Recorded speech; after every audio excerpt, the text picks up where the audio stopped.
Hello, my fellow comic book collectors. It's Alan, the Comic Collector Geek, and I'm joined with Steven, Collecto6, the man of the hour. Actually, we're going to be showing some pretty big books. So, It's we've teased and teased, and now it's time to put up. yeah. So, when I was preparing for this, actually, it was kind of interesting. I was actually, I was pulling some big books. Like, I actually had my high grade Batman 59. I was like, no, not quite big enough. It was not big enough. So I was like, and then other big books. I was like, like my Detective 122 First Riddler. Nope, not big enough. It didn't make the list. So a lot of big books that I thought should make the list didn't quite make it. Well, So I concur with that. I have a whole bunch of Captain Americas that should be here. My Batmans should be here. My Black Terrors and Excitings should be here. And I didn't do the Black Terrors and the Excitings, the raw books. I went mhm. with slabs I went with because all slabs too. Yeah, I went with all slabs as this time through. And Louis V, it's not 10 books each, it's 20 books each, 2 rounds of 20 10. books. Yeah. 20 books each, so we're 40 books all told, 2 rounds of 10 for each of us. Oh, there's Matt. Oh wow, Matt, what a nice guy. Well, no, he's a member for 8 months. Oh, I thought he gave. I misread that totally. Those things pop up. And it's Wow. funny. I've never had one of those, and I've been here, I think, longer than Matt. Yeah, I think so. Um, but Matt's one of the longer continuous members of the channel. I have to put out more member content. Actually, I feel guilty now. Now you made me feel guilty, Matt. I have to go and make some members only content. Maybe I'll do a video where I show the books that didn't make this list only for the members. I'll do that at some My point. my volume keeps cutting out. Is that what people are saying? Well, that's what Brian Wide says. I don't know, Brian. You Maybe I sound don't know. perfectly fine to me. I You think sound I'm really okay. good. You might check your refresh your page or something. Yeah. So this one should be interesting. There's a lot of some of the usual suspects that people will know, but I brought some things that I'm not even sure if I've shown before. So that should be interesting. Uh, Sounds good. yeah, I'm curious what your actually I'm more curious about your books. I'm like, what is Steve going to bring? I know like a few of them. Like some of them are pretty Well, obvious. some of them, But I actually the usual suspects that I had to bring, I just basically made a sweep, and then I yeah. said, okay, how many more do I have to choose from? Hmm. And then in the afternoon, because I started this morning, over the afternoon, I've changed and reoriented about 2 or 3 or 4 books Yeah, I did the because I same. figured that I want to show. But when it's my turn, I'll give you the specifications of what of my what's and whys. And we're not limited by time tonight, so we might, this might be a 6 hour stream. It's a, it's more, no, it's just, I I'm better not, get another cup of coffee. no, I'm joking. I'm just joking. You know, I'm going to try to we'll just show as we show, Okay. no rush is my I point. will. Okay, in that case, well then, if I have a lemon tree with the book, I will give an abbreviated lemon tree, and I don't want to bog everybody down, but Hmm. there are some books that do bear some lemon Some treeing. requirement. Yeah, yeah, yeah. So, okay, I'm going to quickly say hi to the chat. Hi to the chat. Um, Hello to the Chad. And we got Rob Saint is first here. We got Happy Labor Day. Bobby Josephs. We got Cram Bradley. And we got Kay Munin. Scoff. Yeah, nothing to scoff at tonight. Okay, so this is all good stuff. All Lois Lane tonight. So it should be you'll love it. You'll love it. And we got Louis J. Louis J. And we got Mark Mueller. Mr. Mueller. And we have John Harrison. John Harrison. Did I get J? Louis J. Yeah, I think I did. Check that. Did you read this? What? Does anyone have an idea why? Oh, yes. So Lewis, he just recently he was the guy that gave me the T-shirt. that I showed that we have comic collectors have issues. I keep mine mine boxed and boarded. That funny T-shirt, he gave me that, and for some reason he cannot post comments using his other channel on my streams, which is really weird. Did you they're questioning, they're saying, did you accidentally block him? The only one I've ever accidentally blocked was AG.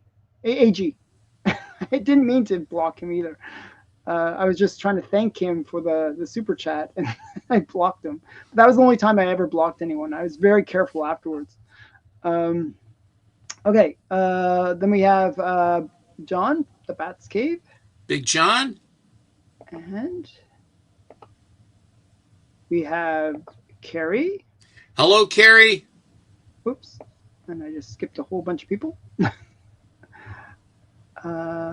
Shoot. Then we have AG, the man that I blocked. AG. I'm not going to block you tonight. Don't worry, AG. And then, at least I hope not. And we got, who else we got here? We got Lyle. Big Lyle. And we got Big Nasty. Oops. Oh, that's so A lot of big stuff. And we got JSS. Hello, John. And who else we got? I think I got Robbie Josephs already. Robbie?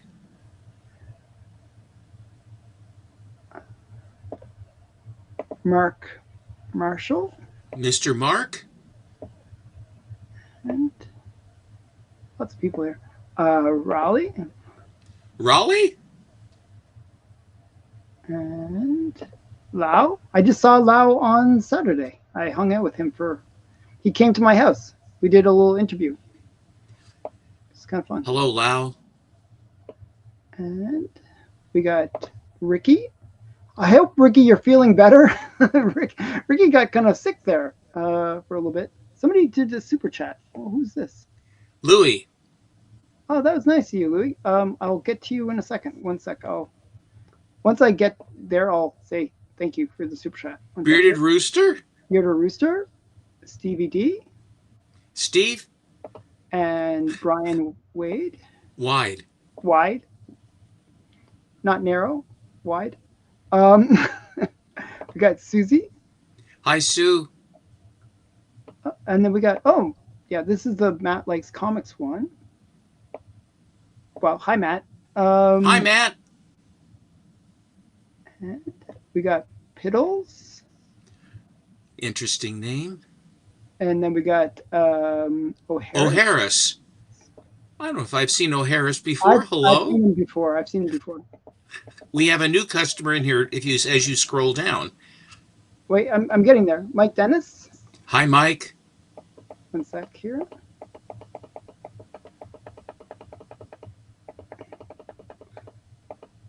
And then we got Phil. And we got Jerry. Hi, Jerry.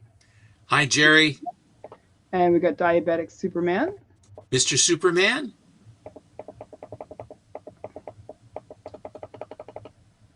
I'm trying to do this where it doesn't scroll past people's names. We got Bull City Pickers. I don't know. That's the one. Hello, Bull City. Welcome aboard. Thanks for coming. I don't know that one. Do you know him? He says first timer here, so the answer is no. Okay, I thought maybe you were connected to him. No, I haven't, but nice to see you. Hi, Kate. Kate, I left you a message actually. If you want to, I was going to interview you. If you want to come on the channel and be interviewed, Hello, Kate. I always try to interview younger collectors, so that encourage them to so somebody will be around to buy my books when I pass. So it's true friendship. You can see right there. True friendship. Yeah, that's the way I think here.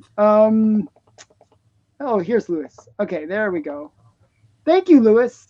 You should have put a comment in there, to make it kind of, but oh well. Don't thump a gift melon. Yeah. Thank you, by the way. That really helps. That, pays for all. Kate says that sounds great. Okay. So just reach out to me on Instagram, Kate. if you can. I know it's weird. I do it weird way. And then this is another one I'm not. I'm new to the channel. I started watching about a week ago. Started focusing my collection to PCH. Ah, pre-code horror. I love pre-code horror. You'll see a little bit of pre-code horror on this list. Not very much. I don't think I have one to show. I think there's two or three that I have to show. A lot of my PCH went away for other things. Yeah, so Knives got COVID. Not to, I'm not laughing at the fact that he got COVID, but he was trying to nurse his mom back to health, and then he was in there and got COVID. It was messed up.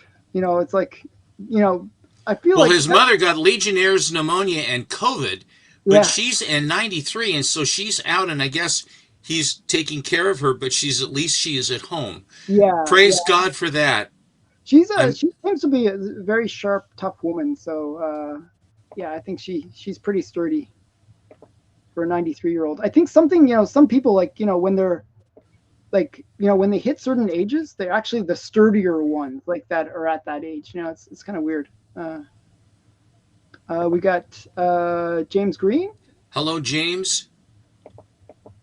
and I think I got everybody. I got everybody. Wow. Okay. that was a lot of people. So yeah, so thanks everyone for coming and hanging out with us. We're going to show some pretty awesome books. Let's get right into it. Oh wait, I got to do it. Yeah. Do you want me to lead off? You get to lead off. All right.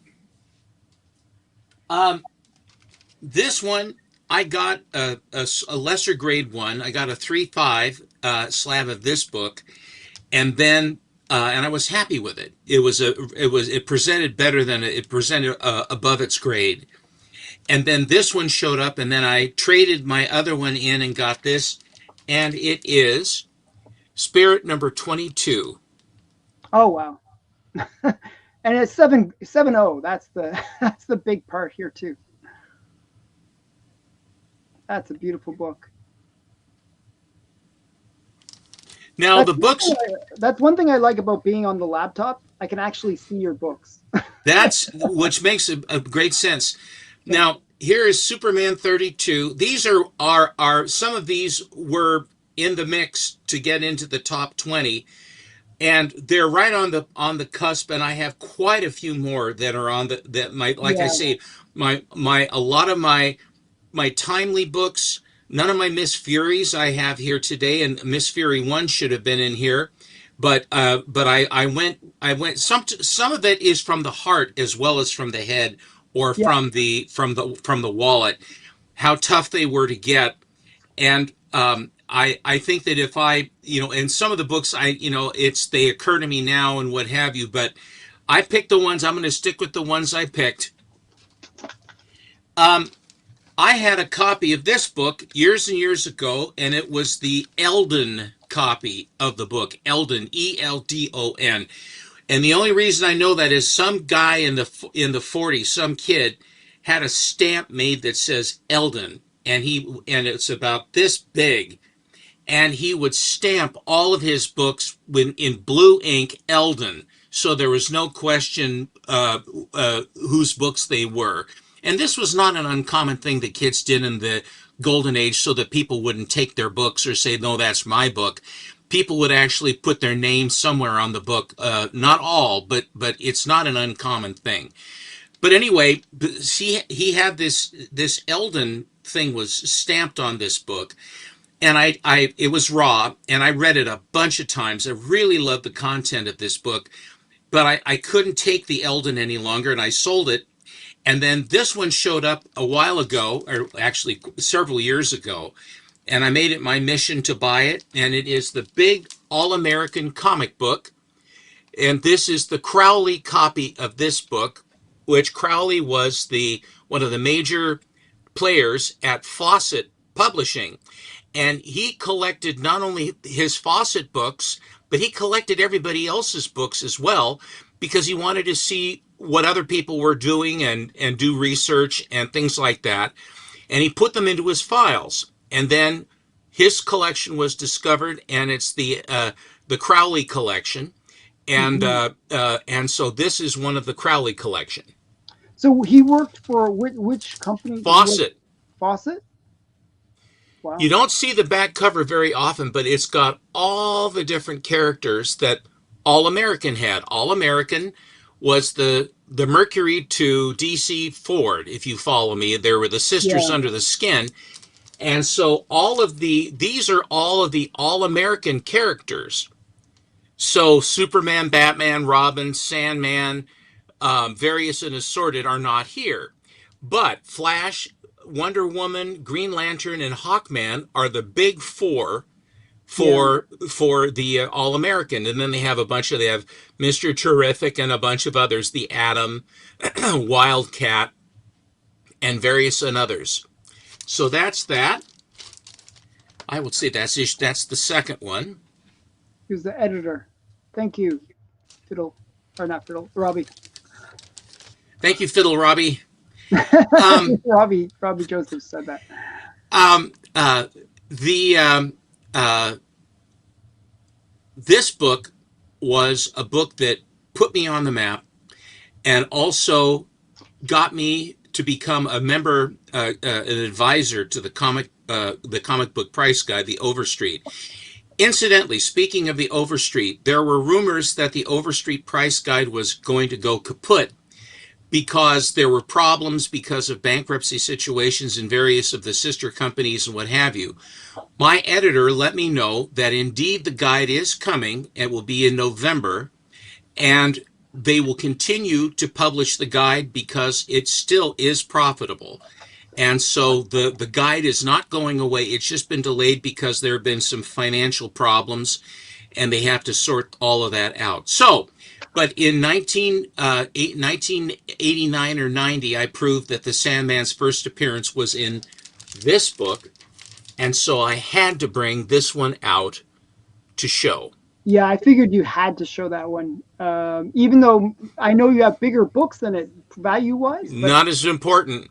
not as significant to you as a collector. I mean, that's huge. This was a learning experience for me. There was no internet. Everything had to be done by phone. All the research had to be done in a manner that didn't have anything going on that you could actually follow up with. And then I had to contact the copyright office of the United States and on and on and on. And I had when I got the Gerber photo journals, almost virtually all the books in the photo journal are mile highs that have the dates of delivery on them. I used that to prove that Adventure 40 wasn't the first. For the Sandman, it's the first appearance of the Sandman right on the cover there, and of course the only time that Superman was a blonde. He's dark haired on the inside, so if it was an intentional thing, they would have had him blonde on the inside, but they didn't. They have him blonde here because it was a coloring mistake, but it's interesting.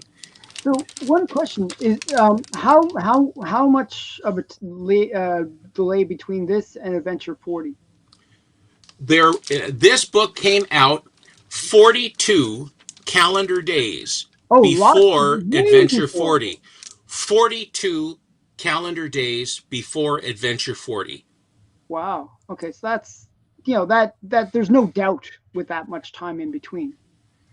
No, if someone says, well, maybe it was 41 days, all right, you like 41 better? It's 41 days before it came out. And because there was some sort of a problem, my proof, I was rebuffed and refused, and it just yeah, I know, Matt, you've told this story many times. It's nice to know that the medication is still taking you wherever it takes you for that story, and I want to thank you for that, Matt. We have internal consistency, or is it external consistency?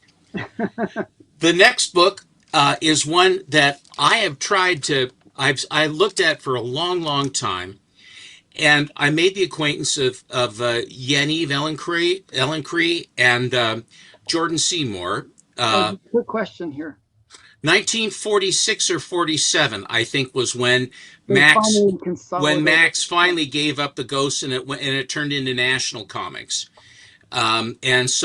And right near the end of All American, Gaines took that time, took that opportunity Oh, to put the All-American logo. 44 was it?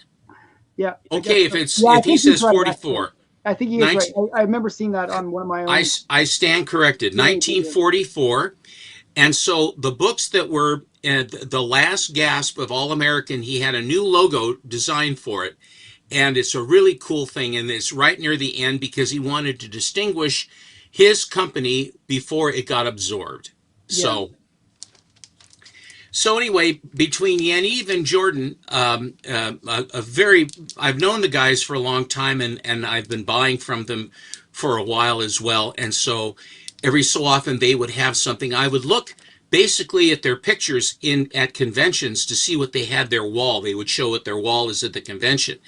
And I have found several books that I wanted, and I call them up. And then I go, hey, I see. Do you still have that one you had on the wall? I said, I sure do. And I said, okay, I'll take it. So I don't have to go to the cons, and yet I get to see their wall and stuff. It's amazing what you can do on the internet. But in any event, but I had seen this book quite a few times, and I always really liked it. And it is Dynamic Oh, Comics number 11, and it's a Gus Ricka cover, and it's just a killer diller book. I mean, it's just an amazing book and very, very difficult to get. Oh, okay. yeah. Steven's correct. Thank you, Matt. I said, God, I thought sure it was 46 or 7, but I I don't question Mr. Atkinson. Thank you, Matt. I appreciate that. So anyway, but this one, the composition of this, he is very much, Gus Ricka is a guy that shows faces. He is his Hmm. stock and trade are amazing faces. Yeah. And what's the one that has all the floating heads? It's dynamic something. I forgot what. I Yeah, forgot the, the number. it's just an incredible study on faces. Do you know who also did that in the some of the later Schomburg books in Exciting, excuse me, Black Terror? He did studies of faces as well. And another artist that always had a lot of crazy faces Dynamic was eight. Yeah. I'm sorry, Dynamic Eight. Thank you. Yeah. Yeah. And it ended up that Kirby, Simon and Kirby had some bizarre faces too. Like with the, whenever you look at a lot of their stuff from the Golden Age, you see that all these grotesque characters. But anyway, that's this dynamic, The and thing I think is interesting about that is there's a realism in the main mad scientist guy, and then the other characters are very cartoony. I think that's really interesting. The contrast between the it really is. yeah. I just love his gnarly hands. Like his hands are in the kind of these kind of interesting poses too. I just Well, they're and they've got the old style rubber gloves yeah, on. yeah, yeah. The thick, Creepy. yeah, it's really great. It's awesome. It's such a great cover. Seems really unsanitary. Yeah. And the other thing that I've always noticed with Gus Ricka covers is there's almost like you feel like there's some light that's shining onto the character's face. Do you know what I mean? Like Yeah, like a spotlight or something. it's the focal point. Yeah. I was going to put this dynamic up, but it was like, I think this was book number 21 would have been right there, and there was book number 22 right there. And Okay. some of these two. Something, honey? Sue? Okay. Um, Next one. Now that is one, two, that's number 4. Number 5. Number 5 is my favorite Superman cover because my father had this book, and for years and years I read it as a little boy. The cover was gone in the first 2 wraps, but I loved the book. And even though I was buying, getting comics 1960, 61, 62, this book I read over and over and over. I didn't know what it was, but I knew it was an old Superman, and I didn't know what there wasn't Golden Age. And then I had a chance to look through a collection of Superman 1 through 20, and I went through all of them. I got to handle them. They hadn't gone in for slabbing yet, so I was able to see the pages and all that other stuff. A beautiful collection. I started riffling through a book, or leafing, not riffle. You never riffle with a good book. I leafed very carefully, and then all of a sudden there was my book. And my mom threw it away in 65. So I lost it. I mean, that's where it ended up going. And it turned out to be Superman number 17. Oh yes. And this book, it has everything going for it. It has the fantastic war cover that DC liked a lot, and they used it for a lot of their advertising and Christmas cards and a lot of other things as well. They used it for promotional stuff. This particular cover, which was by Fred Ray, and Superman 17. And on the inside, the first story is the first time Lois Lane. The lead-off story is why Lois Lane suddenly thinks that Clark Kent is Superman, and it's a beautifully drawn story by Schuster. The centerfold, the two-page centerfold, is the Fortress of Solitude, his first, up in the mountains that he builds. And then the last part is a great Luther story where Luther, they starts the story out with him being executed in an electric chair in prison. But it doesn't kill him. He has a crystal around his neck that takes the power. I've told this story. It's a great story. But this has everything going for it for the canon of Superman, and this. Thank you. That is book number 5. I wrote for the comic book marketplace for about 4 years, 5 years, and I did about 3 dozen or so. It was designed to begin with to be a rotating staff of writers to talk about books, and so they asked me if I would like to be one of the writers in rotation. I said sure. So I wrote a couple articles, and one of the articles I wrote anyway, but it turns out the other 3 guys that they had wanted to do it just bilged out. So I ended up becoming a regular writer with Golden Age Greats or Rare as Hen's Teeth or various other things. When I became an advisor in 1995, they called me a Golden Age specialist, and I think they did that obviously because of the Sandman and Mhm. all the problems I caused them because I figured it out. Persona non grata. Oh, you better invite Gentner. Let's invite him. And weren't they surprised when I showed up? So anyway, um, I wrote about, at that time in 1996 or so, I had met Dave Alexander back in Timonium, Maryland, which is where I went to become one of the advisors. And we hit it off. Great guy. And uh, there were some books that he had that were from a company called, not a company, but a find that he had called Balloon Books. And it was a house and all of its contents. And in the garage was a huge collection of Golden Age comic books. And these people were squirrely and eccentric. And he said that they're like loons. They don't know what they want to do. And I laughed so hard because the expression of a loon in relationship to a comic book person, I think, is a very apt description because we're all sort of loony. But but the long and the short of it was, I wrote an article about a book that I got from Dave from the Loon Collection. It was Fight 35, and I loved it right away because it looks like Betty Page. And so I later on found this was offered on eBay, and I slugged it out because at the time this was the highest graded copy of Fight 35 that there was. I think the Promise collection beat me out. It's a 9.6, I think. And so I'm like the second or third now. But nevertheless, at the time, and when I corresponded with the guy, I said, I can't tell you how excited I am to get this book. And he hit me back. He says, well, it's interesting you say that, Steve, because I read your article in the comic book marketplace, and that's what made me buy that book in the first place. He said, so I couldn't be happier that it's ending up going to you. So that's how I got this one. And it is just a dynamite book. When you have a book from World War II that's a 9.4, it's not an easy thing at all. This is a Joe Doolin cover. Joe Doolin did most of the Fight covers. Some of the early Fight covers were done by a guy named Dan Zolnarovich. And so, but mostly it's Joe Doolin who was overlooked and he's a fabulous artist, Yeah. totally. And this is So, such a great cover too. I mean, this is like, this is kind of one of those ones where people go after it because of the fact that it's kind of a nude cover. It's a well, nude it's cover. not only is it kind of a nude, she's naked under her grass skirt and she's naked under her strategically placed lei, and she Hmm. looks like Betty Page. Yeah,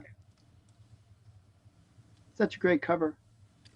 So this one definitely made the cut. I also have the Rockford copy of this book as well. One, two, three, four. That was Is that six, I six? think. That is six. Um, Now, next.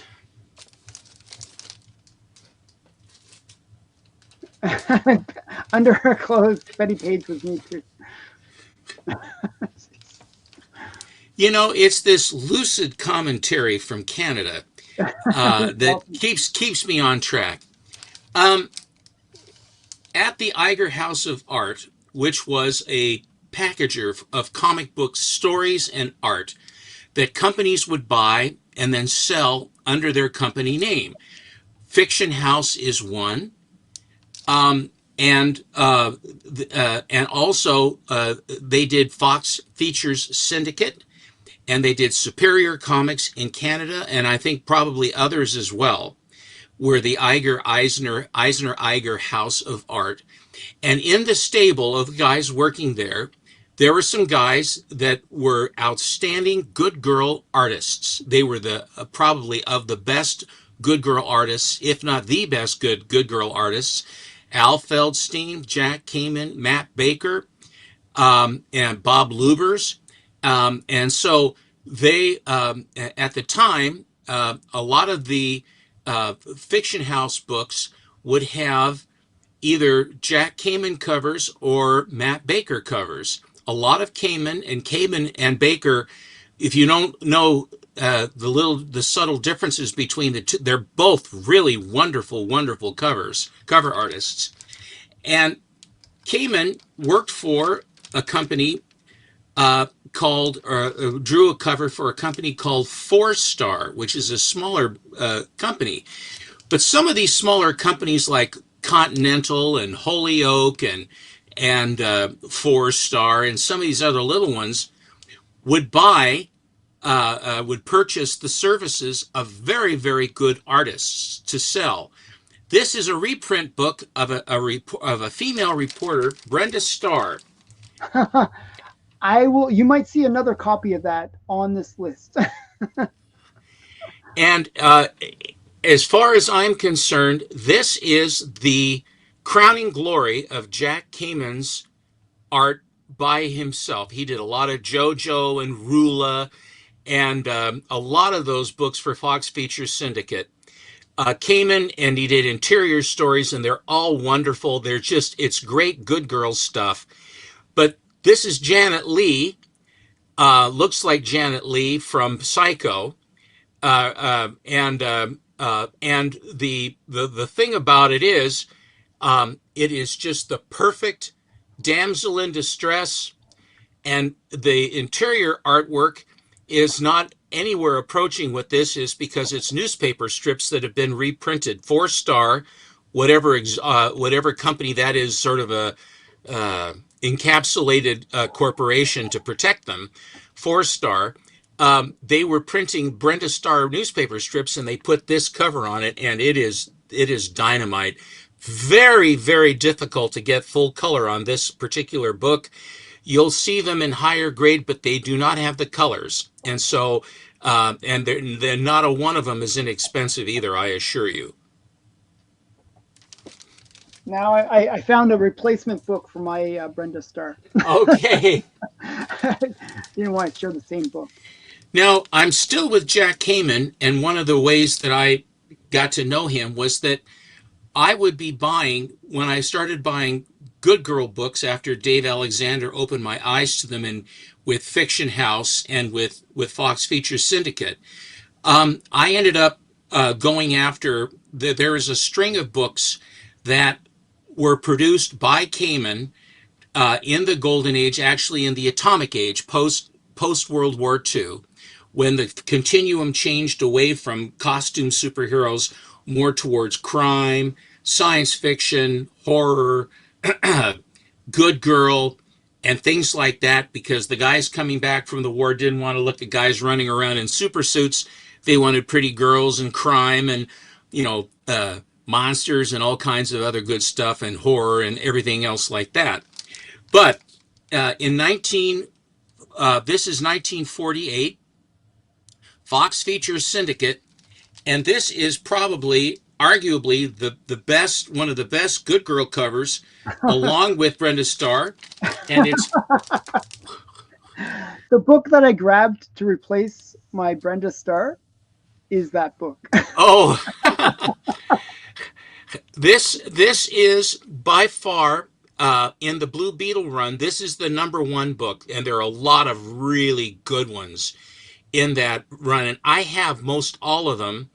I'm still looking for one more that I haven't as yet got, but all of these are the Good Girl Blue Beetle covers are absolutely spectacular. I mean, they are definitely blue chips.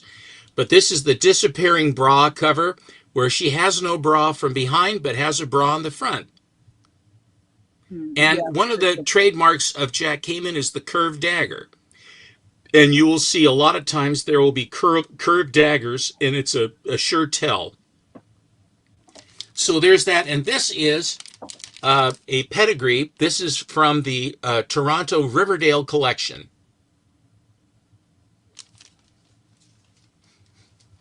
I have two more. I was talking about the small companies that hire high end artists. Whoever the editors were that requested the various artists that they could get them available and then have them produce for them. There was one artist that is my absolute favorite artist of the Golden Age and my favorite artist of all time. His name is Alex Schomburg. And one of the books that he did a cover for was for a company known as Continental. Continental and Holyoke worked together, and they were, I don't know if they were together or they were buying each other out back and forth, and it just is a weird relationship that they had. But this particular book is an extremely tough book. There are two books that are the tippy top of the Continental and Holyoke bunch. One of them is Suspense 3, which is a Schomburg LB Cole fusion Love that cover. book. And I don't have that one, but I do have the number 2, which is Terrific Comics number 5. That's such a huge book. So, yeah. Um, just so you know, I think I spent $6,000 to buy a 1.0 of that book. Wow. Just so you know. Just so you know. Yeah, so 4.0 is just amazing. So yeah, such a great book. I love that book. I just think it's one of the coolest women in peril covers that you can imagine. She has difficulty here. Yeah, This is from September of 1944. yeah. I mean, look at all. I mean, there's just crazy amount of action in one cover. I mean, that's Alex Schomburg to a T. That is Alex Schomburg's trademark, is that he has every nook and cranny is filled with something. Even up here, they got a guy coming in from the side in that little teeny little space right there. They got a guy coming in, Yeah, yeah, and these guys have cracked heads and stuff. It's Schomburg is just amazing. yeah. It's beautiful.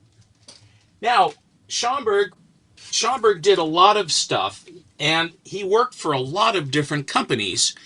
And his work transcended if it was science fiction, if it was pulps, if it was calendar books, if it was stargazing books, if it was men's magazines, joke books. He did comic books. He had done work for motion picture companies for the screens behind where they would roll the credits and what have you. One of the first books I ever bought from Dave Alexander, when I said, if you have anything Schomburg, I'm interested. He says, I have a piece that's really cool you don't really see very often. And he was right. And what it is it's Gaiety Magazine #1. Oh wow. And this is from September of 1941. To my knowledge, I believe there are three of these I extant. think so. I One just is saw the owned one recently, but yeah. one is owned by me. The other Another one is owned by my good friend Alex, the comic hoarder, and another one is somewhere floating around somewhere. But I know that Alex and I both have one. Hmm. But this basically is Schomburg in September of 1941. He has all of the things that he does so well. He fills the screen, he fills the page, and tells a story. These aircraft, the markings on these aircraft are pre World War II correct, pre World War II markings. The aircraft themselves are a stylized P-39 Airacobra. And the Airacobras are also big, big, big things. Um, uh, uh, Now, understand, ladies and gentlemen, I I have a lot of other good girl artists. I have a lot of other super artists and stuff like this. These are my particular favorites. My There are other artists that are very comparable. I mean, that are very good.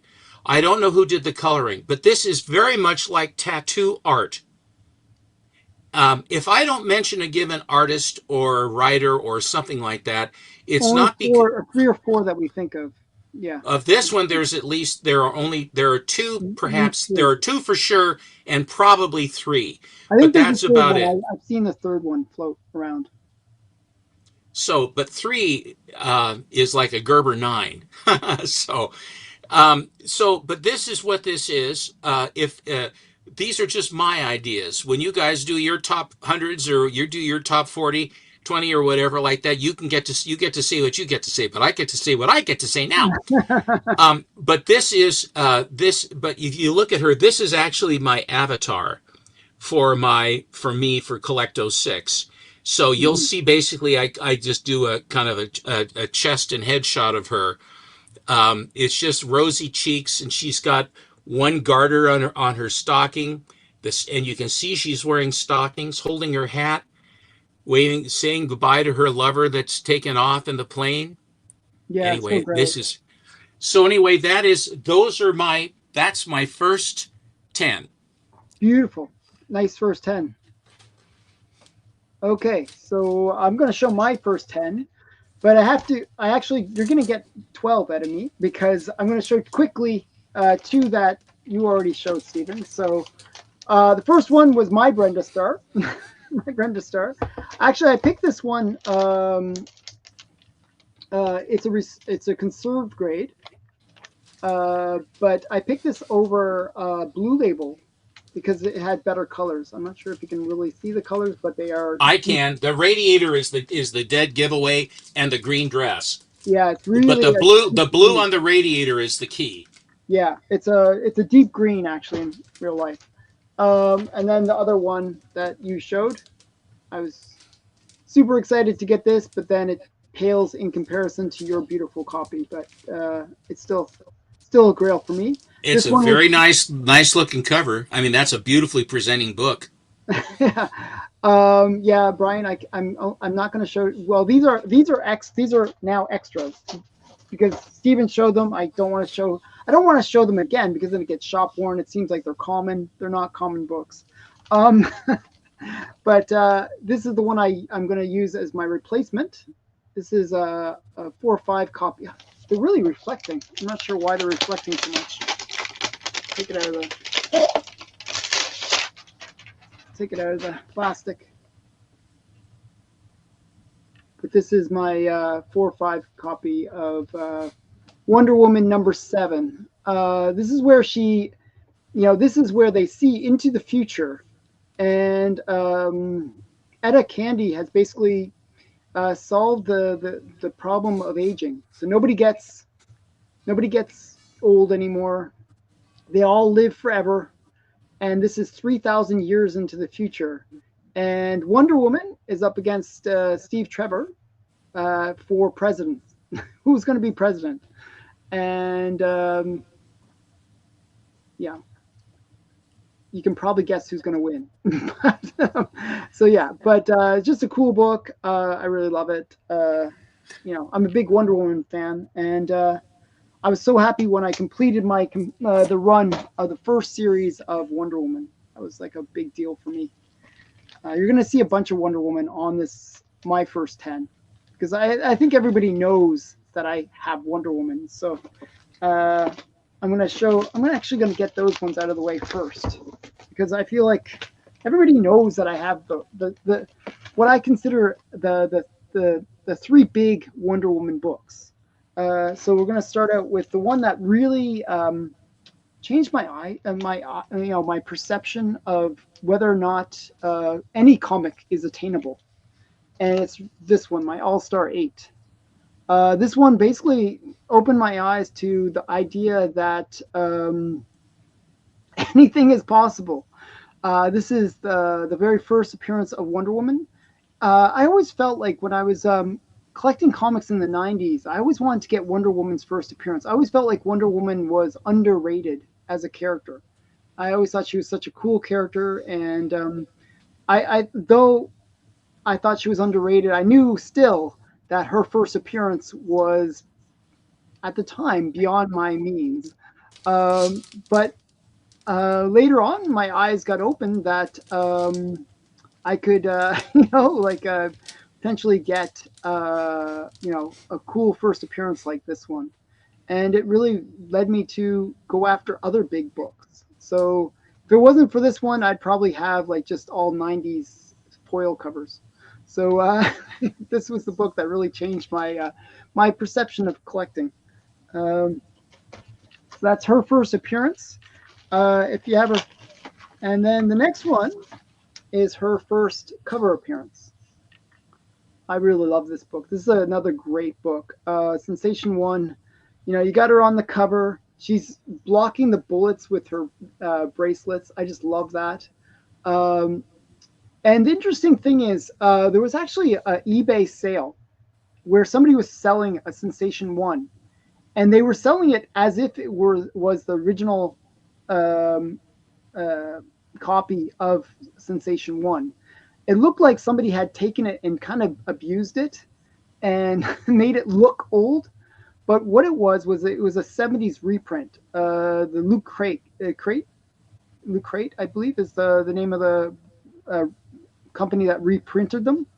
And what they would do is in the 70s, they kind of reprinted them almost identical to the original copies. And the only difference is actually between the Luke Crate version and this version is that apostrophe. So if you see that apostrophe, ex- Exclamation mark. exclamation apostrophe, exclamation mark, you know that it's an original. I know it seems like really lame little thing that just that one exclamation mark, but it's not on the reprint for some reason. Loot Crate is when is it from? I thought Loot Crate was 70s. Do you know when the Loot Crate ones were? JX, when was Loot Crate? I thought it was 70s. Maybe it was 80s, but okay. It was oh it's 2000s? I thought they were older than that. But Well, that's 25 years. no, I thought they were older. I thought they were from the 70s, but I might be mistaken. But I'm not into reprints anyways, so I don't. Yeah. So JSS is saying, yeah, there's actually a website for Loot Crate. I thought they were from the 70s. I didn't realize. Okay, well, I learned something myself. So, but if you see the exclamation mark, it means that it's an original, and they're slightly bigger because they are a golden age. So that's her first cover appearance. That's also the first appearance of Mr. Terrific and Wildcat. So, okay, maybe it's Alan Light is the one that it was. Maybe that's what I'm getting confused with. Okay. So I guess Loot Crate was founded in 2012. Well, now I learned something. Good boy. Yeah. Okay. Cool. Um, and the last of the three big Wonder Woman books is Wonder Woman 1. So this is where she gets her first title. This is the classic cover where she's going across, the war, the battleground with and going jumping into the. This is very like this kind of reminds me more of First World War rather than Second World War, but it's actually Second World War, which is kind of weird. Doesn't this look more like a World War I kind of situation? Well, if you're riding a horse, yes. Yeah, but it's actually supposed to be World War II with the. So it's a World War II cover. It says, but it's riding a horse, which is kind of more World War I and going across no man's land. But just a great book. The And cavalry ended up going into the tank corps, yeah, and then eventually in the Nam, the cavalry ended up being in the helicopters. yeah, they actually refer to the tank corps as the cavalry corps, right? Yeah, horse in the trench is usually World War I, right? But it denotes it as a World War II cover. I don't know. Artistic license. Yes, but this scene was recreated in the movie. So okay, now you showed your book that I think is considered the book that you will get associated with. The New York World's Fair 39. Okay, now I'm a young up and coming potentially guy that wants to get into the guide eventually. Eventually, if they ever will accept me, and I want to make my mark with a certain book that I believe is the first appearance and should be recognized as the first appearance. And so my book that I want to make people realize that is the first appearance of a major character is Superman 4. And Superman 4 is the first actual appearance of Lex Luthor. Um, no, I'm just joking. I'm just comparing. Oops, wait. I'm comparing myself. No, I'm comparing myself to Steven. I'm young. I'm a whippersnapper in comparison to Steven. Isn't that nice of me? Okay. So yeah. But this one is the first appearance of Lex Luthor.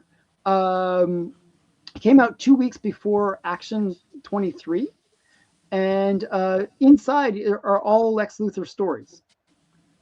This one has been underrated for a long time. It's considered to be the second appearance of Lex Luthor, but technically it is actually the first appearance. I think when they originally wrote Action 23, they meant it to be the first appearance. However, it was delayed, and this one actually hit the newsstands first by 2 weeks. So yes, this is actually the first appearance of Lex Luthor. Oh, and And by the it's way, not the guy on the it's cover not this either. guy. I was just going to say that. It's not this guy. In the book, Lex Luthor has red hair. So this is not Lex Luthor. That's just some other random guy.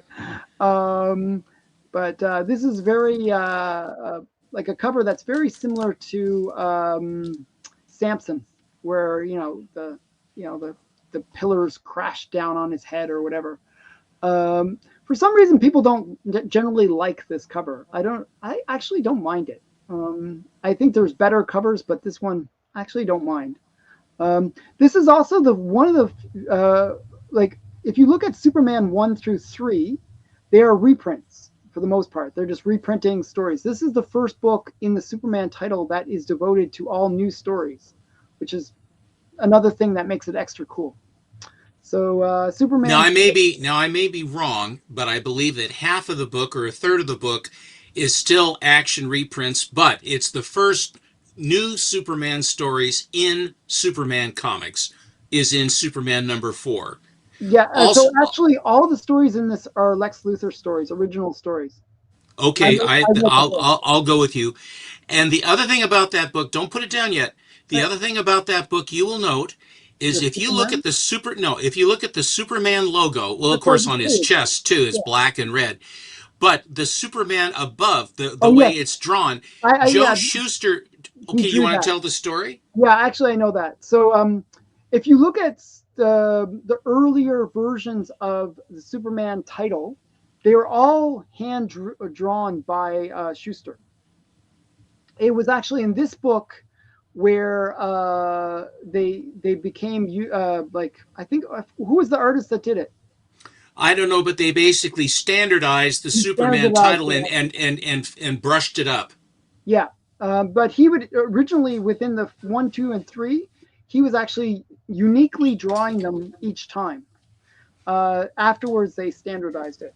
So, Make me big for 2 seconds. okay, one sec here. So you can see the Superman I title think here. I think it's This in is, number five that they standardized it. Actually, yeah, I believe it is issue 5, but I just wanted to show you that that's how it differs from the original, more kind of balloony looking title, a trade dress. hmm Okay, that was all. so yeah. So okay, and my last book for, actually no, I still have five more to go. Oh geez, I got five more to go. Um, my last book for the first half, it's first half of this first 10, is my All Star Comics number 3. Um, so this one was a really major book for me to get. I've been trying to get this one for a while. Um, and this is the first appearance of the JSA, which is the Justice Society of America, which is really the first team. Like, this is before Justice League. This is before all those other teams. This is the big team of superheroes. Um, and I love these golden age superhero teams. This is a restored book. The restoration is B5, which is pretty extensive but moderately professional restoration. But it's also, wait, it's also the first Atom cover. I didn't know that, but it's also the first Atom cover. So this book is kind of interesting. This one, uh, they don't actually do anything in terms of superhero ness. This is, they really just organize and set up that they are going to be like a team. Yes, it's very Knights of the Round Table. It's like they're, it's a circular table. You can see that it says Justice Society of America, and you got all the major all American characters here. Now, this is before Wonder Woman, so she's not at the table, but she'll appear with the team later on. Well, Um, Sandman, Spectre, and Doctor Fate were all DC characters. yes, So there was the commingling was happening, yeah, and I believe that Our Man also is a DC character. yeah. Our Man, he came out in Adventure, so he was a DC character. But you got the Atom and The uh, big, the yeah, Atom, you have your big, Hawkman, Flash, but you don't yeah, have Wonder Woman, at least not yet, until yeah. That's 8. what I said. She comes out in number 8. Just a, I don't know. I was really excited to get this book. Um, Number 4 is where they actually go on their first adventure, and I have that as well, but it didn't make the list tonight. Okay, so I showed on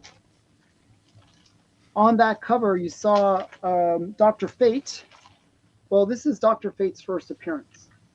More Fun Comics number 55. Big book.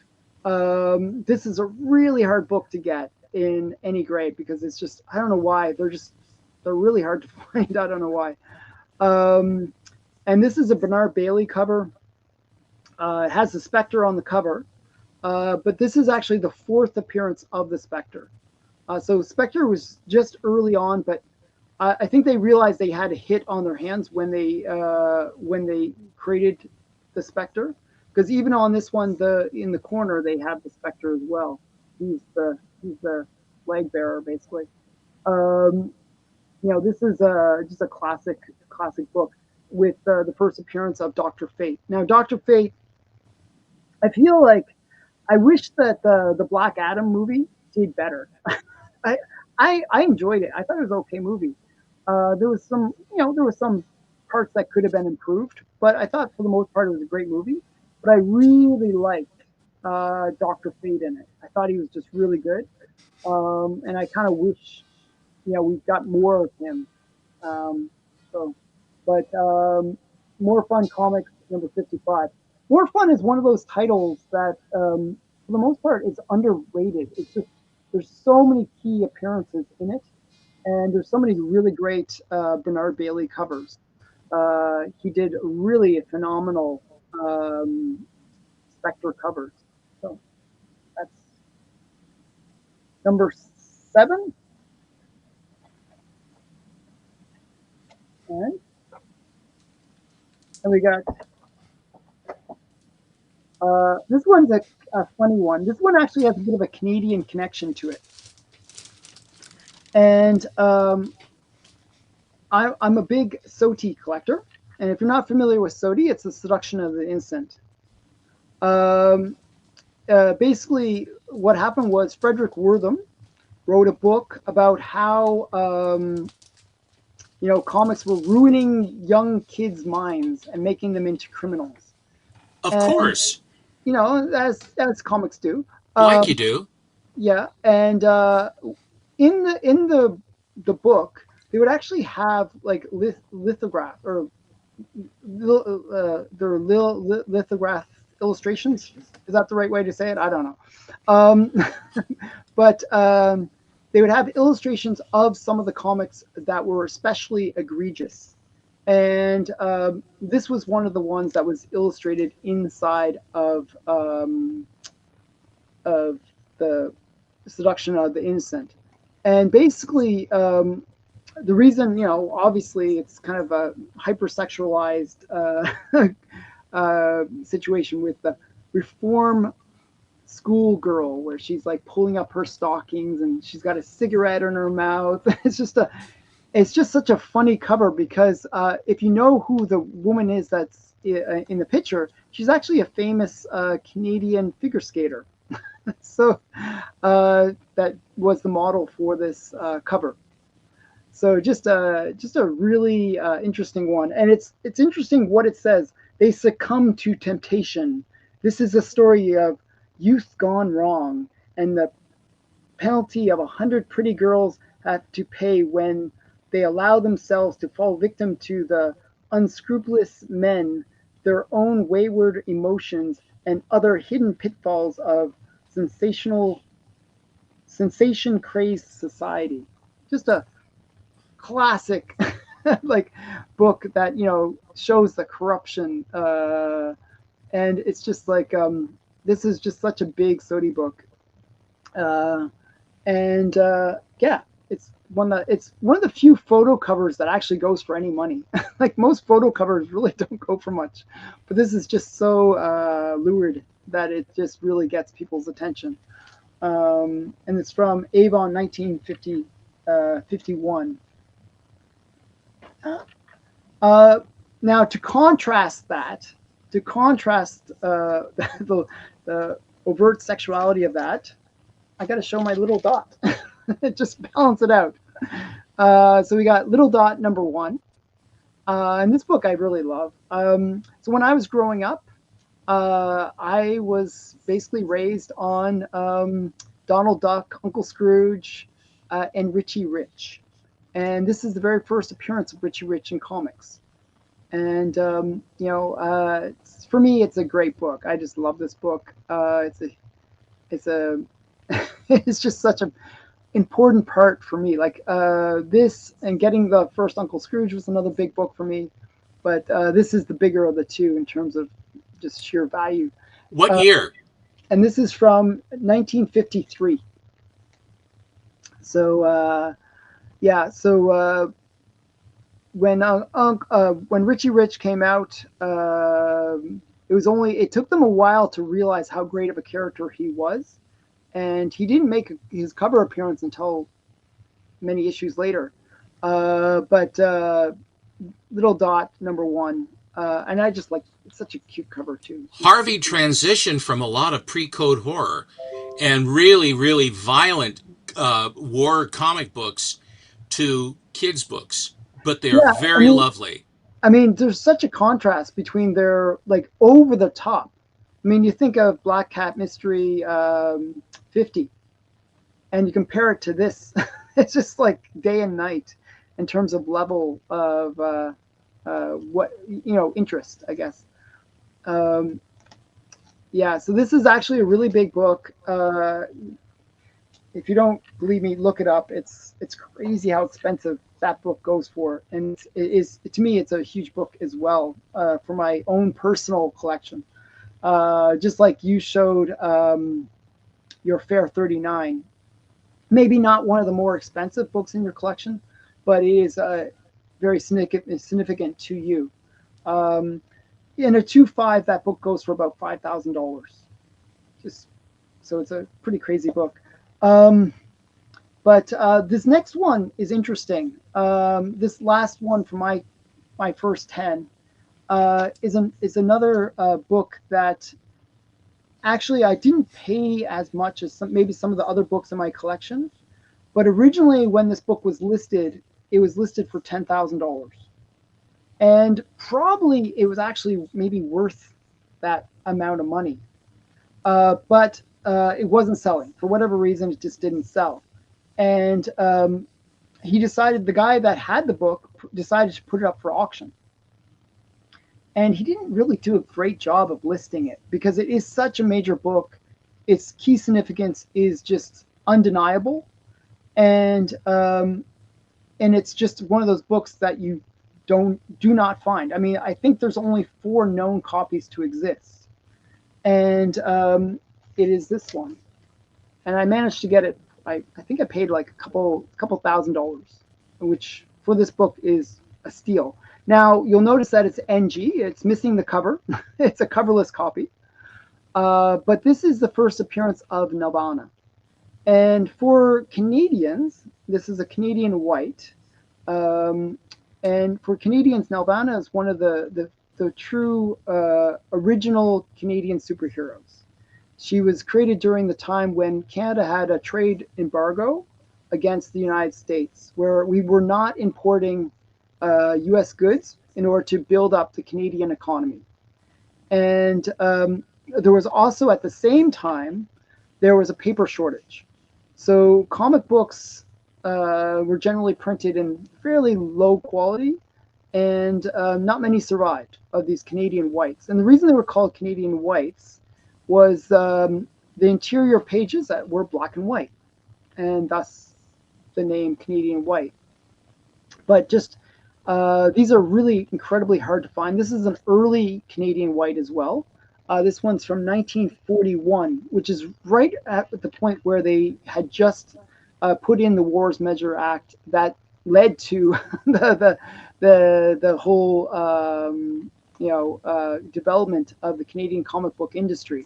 Now, the big 3 within the Canadian comic book ones were Anglo-American, which this is not. This is a Hillsborough studio. But Anglo-American, Superior, and Bell Features were the 3 big ones. I think this would be considered a Bell Feature. I think Hillsborough became Bell Feature later. I think. I'm not sure about that, to tell you the truth. Um, but yeah, but this is the origin and first appearance of Nirvana, and she's just such a great character for Canadians. And we actually came out with a series of stamps to celebrate our biggest superheroes. One was for Nelvana, and another was for Johnny Canuck, and another big one was Captain Canuck, which was a hero that came out in the 70s, and I forget who else. Superman was the other one. So Nirvana is in the same level as Superman for us because they're all Canadian creations. No. Superman was created by a Canadian artist. And he first appeared in a Canadian uh, publish publication, actually, What? even before Action One. Well, he appeared in a high school paper that Yeah, Siegel and Schuster did in Cleveland, Ohio, isn't it? no, he was Canadian. Schuster is When Canadian. when did he immigrate to the United States? Later on, He did this in Canada. How did he get together with Siegel then? I don't know. I think You, they must have met up. you're absolutely I'm wrong. you're out of your brain on that, Alan. For God's sake. Matt's correcting me. I thought the way that they always show it in the commercial, we had a commercial. Okay, I'm gonna show why I didn't know. Okay, so they met in high school, I guess, according to Matt. I guess when he was 8, he immigrated to the U.S. Of course he did, because his parents immigrated because they couldn't make ends meet in Canada. So they came down here, Which is and what their most son Americans acquitted know. himself, but he came to the United States and built a life for himself in the United States with Jerry Siegel. So Mhm. please don't. Okay, so here's where my confusion on this lies. So we had a commercial, okay, and in the commercial, he's in Canada, okay, and he's talking to some girl, and he shows them he's getting on the train. He's going to go to the United States, okay, and he's gonna make it big in the United States, okay. That's kind of what the commercial, like, this is like a Canadian propaganda commercial. And basically, as he is leaving, he gives her a piece of paper, okay. And when she opens up the picture, it's a picture of, or open up the paper, it's a picture of Superman, okay. And he yells out, "Oh, I think he's going to be big someday." Which is a joke because they couldn't give that strip away. They had it in More Fun with Doctor Occult and some of this other stuff, and they could not sell it until one fella that one fella at DC took Major Bose or whatever his name was, who had mercy on them. He says we've got a title, and so it ended up being that Well, for he Action was Comics invented by a #1, they Canadian. said we're gonna run with this, and they basically spent the night cutting up the all of the newspaper strips because that's what it was designed to be, a newspaper strip, Hmm. and they put it into a comic book format, and then they provided it to them, and that's what went into Action Comics #1. Hmm. So yeah, so in Canada, we're propagandized to believe I, that. I I would say that the propaganda, but that is absolutely false. Okay, so all the Canadians in the chat, type one if you think Superman is Canadian, and if you're American, just don't type anything. Um, and then we'll do a vote and then see if So Superman. Americans don't vote, Canadians vote, and we'll take a count at the end and see who wins. Is this how Exactly. you guys? This is how you go? It looks like the chat is in agreement. Superman is Canadian. I don't. I Wow, who knew? Who knew? So yeah. So just fun stuff. Okay. Let's see your next 10. All right. Um, again, with Alex Schomburg, um, one of the fact that Schomburg did work in pulps before he went into comics, and he worked for Standard, he worked for Nidor, and there's some very famous pulps covers, science fiction covers that Schomburg did, and a lot of the startling and exciting and all these other titles were pulps that they had. And then they basically took the pulps and they took the titles and they rolled them into comic books. And so one of them was exciting. And one of the things that they did was that uh, uh, the #1 character for Standard Nidor. I just thought it was cute. I had to put it up. That's all Um, right. And the flagship character, superhero for Standard Nidor, was the Black Terror. He was followed closely by the Fighting Yank, and then the rest of them kind of followed along, sort of trailed off as far as the other characters. But Fighting Yank, Black Terror, and Fighting Yank were the two big stars. So the Black Terror started in Exciting Comics number 9, and then a couple issues, and then Black Terror number 1 came out because they knew they had a winner with the Black Terror.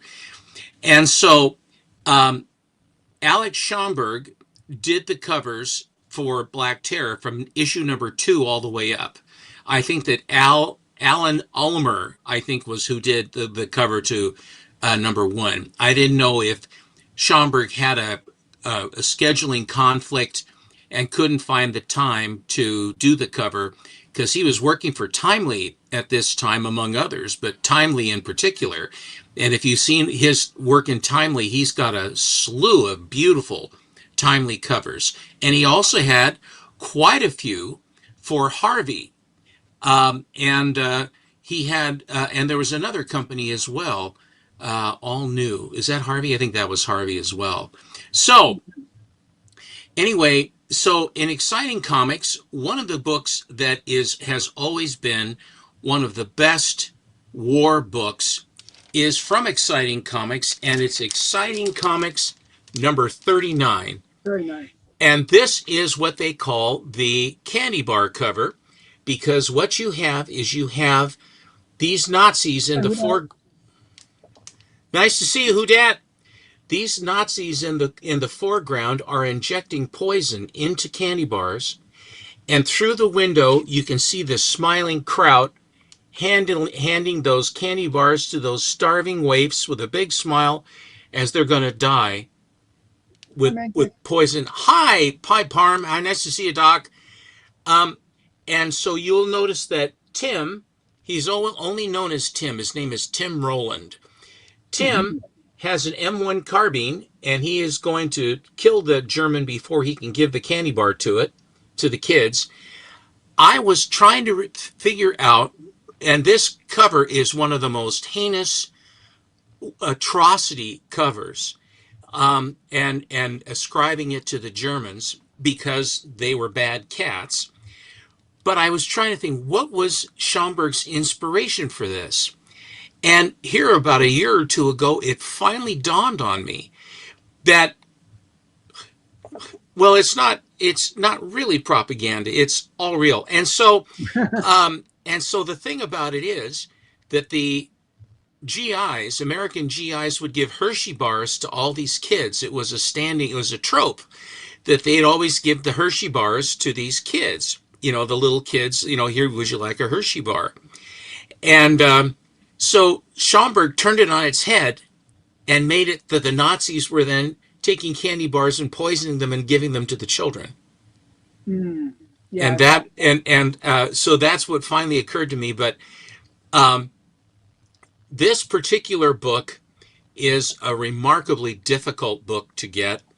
And my story on this one was I got the Mile High copy of this, and a guy who was a friend of mine wanted it so badly hello, Brian, wanted it so badly that I relented and I sold it to him at my cost. Wow. And then he said, well, I feel badly about that. I have a copy of this book. I'll just sell you my copy. And he sold me his copy for $35. So this is my $35 Exciting Comics 39. I will give you $70. You heard it here first. I will give you $70 for that book right now. This is, it turned out, and this also has white pages, which is a 7.0 white pager. It is just a dynamite copy. Wow. That's one, and that is a Schomburg Grail. That is a Schomburg Grail. It definitely is, yeah. Here is another Schomburg Grail, and there are any number of connections I have with this one. When I bought... He says double your money. Thanks, John. Jason. So one of the absolute greatest airbrush cover artists, the king of the airbrush, was Alex Schomburg. And post-World War II, Alex would use his airbrush on covers for Standard Nidor. And there are a series of them in different titles where this is what he did. He signed them either Zila, which is Alex backward, or Schomburg. He would actually put his name. This book is Startling Comics number 49. And this book is based upon the character I should say, the character Bender is based upon this robot by Matt Groening, as verified by Alan with Bill Morrison, that was the Yep. impetus, that was the thought on this. Now, in The Simpsons, because I grew up with Matt Groening in the West Hills of Portland, Oregon, um, a lot of the stuff, the cartoon themes and things he has, was from his life experience when that I shared with him growing up. So a lot of the themes and the people that he has in his cartoons and what have you are people that Krusty the Clown was Rusty Nails, and I think that I'm portrayed as Martin, or someone like me is portrayed like Martin, the tubby guy that had the comic books. And so I may be wrong, but a tubby little kid that collected comics, I mean, that was me. I mean, just that's what it was. Although I surprised everyone and became quite an athlete when the baby fat came off, while I was devastating. Anyway, so but here we have, at the time that I bought this book, this would have been about 1992, I think. No, let's see. 90, let's see. 90, no, this would have been, yeah, 91 or 92 I bought this. And this was out of basically a mailing list that some dealers sent to me. No pictures, but I knew what the 49 was, the robot cover. And all of the other startling comics that were around it in the pricing were like $75 and $125 for mid-grade books. Um, and I bought a bunch of them because I dedicated myself as of 1988 to collect Schomburg. I traded my childhood collection in its entirety away, except for World's Finest. And I traded them all away, and then I was buying Schomburg books left and right. And so, in any event, when I sent away to buy this book, a nice book around this book, painted airbrush cover, was 125, 150 bucks. This one was $355 at the same time. So Wow. even back then, they knew that this book was the book to get, the robot cover to get. Yeah. And And so still $300. That's nothing compared to what it goes for now. 375, and this is off white. This has off white pages, and it actually is a 6. It's not a 5.5. It's at least a 6, but I'm not going to mess with it. 9.6. Yeah, I'm Yeah. I'm I'm going to run out and do that right away. Um, uh, I talked about the Loon copies for this collection that Dave Alexander found. The very first Loon book that I bought was this one, and it's Seven Seas number 6. And I was Oh, asking for any Matt Baker books that he could find. He says, I have a few. Let me see what I can do. And then I bought this one from him, and I bought this for $200. And at the time, that was a very good price for this book. It was never a very accessible or high print run book. I mean, there weren't that many extant. It's just how long ago I bought it from him. That would have been probably in 1996. I think I bought this. So 96. So what's that? That's 29 years, almost 30 years ago. I bought wow. this book. So anyway, but this is indicative of the type of quality all of the Loon books are, and they were stored in a cool, dry, dark garage. And Mm. so the conditions under which, because this has white pages, and the color strike on this book is absolutely spectacular. Oh, it's great. Yeah, it's a So classic, there's, classic cover. and of course, because you have to have them together, I bought this one as well. But this is not a Loon book. This one is, I sold my copy of this to a friend, um, and a long time went by, and then my comic shop, my local comic shop, got this in, and this was about 7 or 8 years ago, maybe. And this one cost me $3,000 to buy this one, but it has since appreciated considerably past that. And when I bought this book, it was filthy, filthy dirty. I mean, it was really, really dirty. I didn't know what was going to be able to come off, and virtually all of it did come off. And I sent this to CGC, and CCS was the outfit that handled the cleaning and the pressing of this one. But this is the numero uno book in Seven Seas with the classic Matt Baker, Alani, the South Sea Girl. Yeah, this is my favorite. Probably this and Cinderella Love and Phantom Lady 17 are my three favorite Matt Bakers.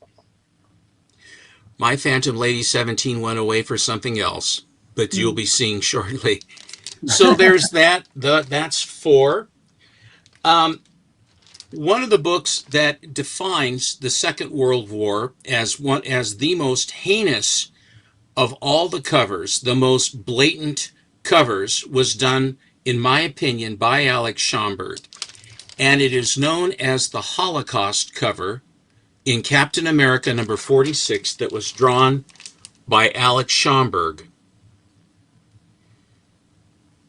And here he is absolutely screaming as they are loading the Jews into the ovens. Yeah, that's one of the most extreme covers for the propaganda covers. Um, This is a propaganda cover that is not propaganda, it's a fact cover. It's a yeah, I mean, factual it is a factual cover. And the a lot of the publishers and the higher ups of these comic companies were Jewish. because And they knew damn well what was going on. they were getting the reports from people that Their from family and family. friends were Yeah. telling them what was happening. And there was quite a bit of denial that was going on by people of the newspapers and others that did not want to even report about what was truly going on. Mm. And Alex Schomburg presented this to Martin Goodman, the artwork for this, when he was doing Captain America, and he said, and he created, and to Martin Goodman's benefit, he decided that he would do it. Yeah, I would say so too. Fiddle chips. And so to have this book, have a copy of this book is an enormous achievement. I had a copy of this book that I got early on, and it was one of the life lessons I learned that I sold it for a lot of money, and then I wanted to go and replace it with another one, and I couldn't. And I Hmm. learned, and I learned very early on, 1994. Around 90, not 94, about 98, 99, thereabouts. I realized that having a book to try to replace it can be almost impossible. And what happened on this one was Jamie Graham of Graham Crackers Comics. This was his copy. Hmm. And he's a big Captain America collector, and he got a set of Captain America in.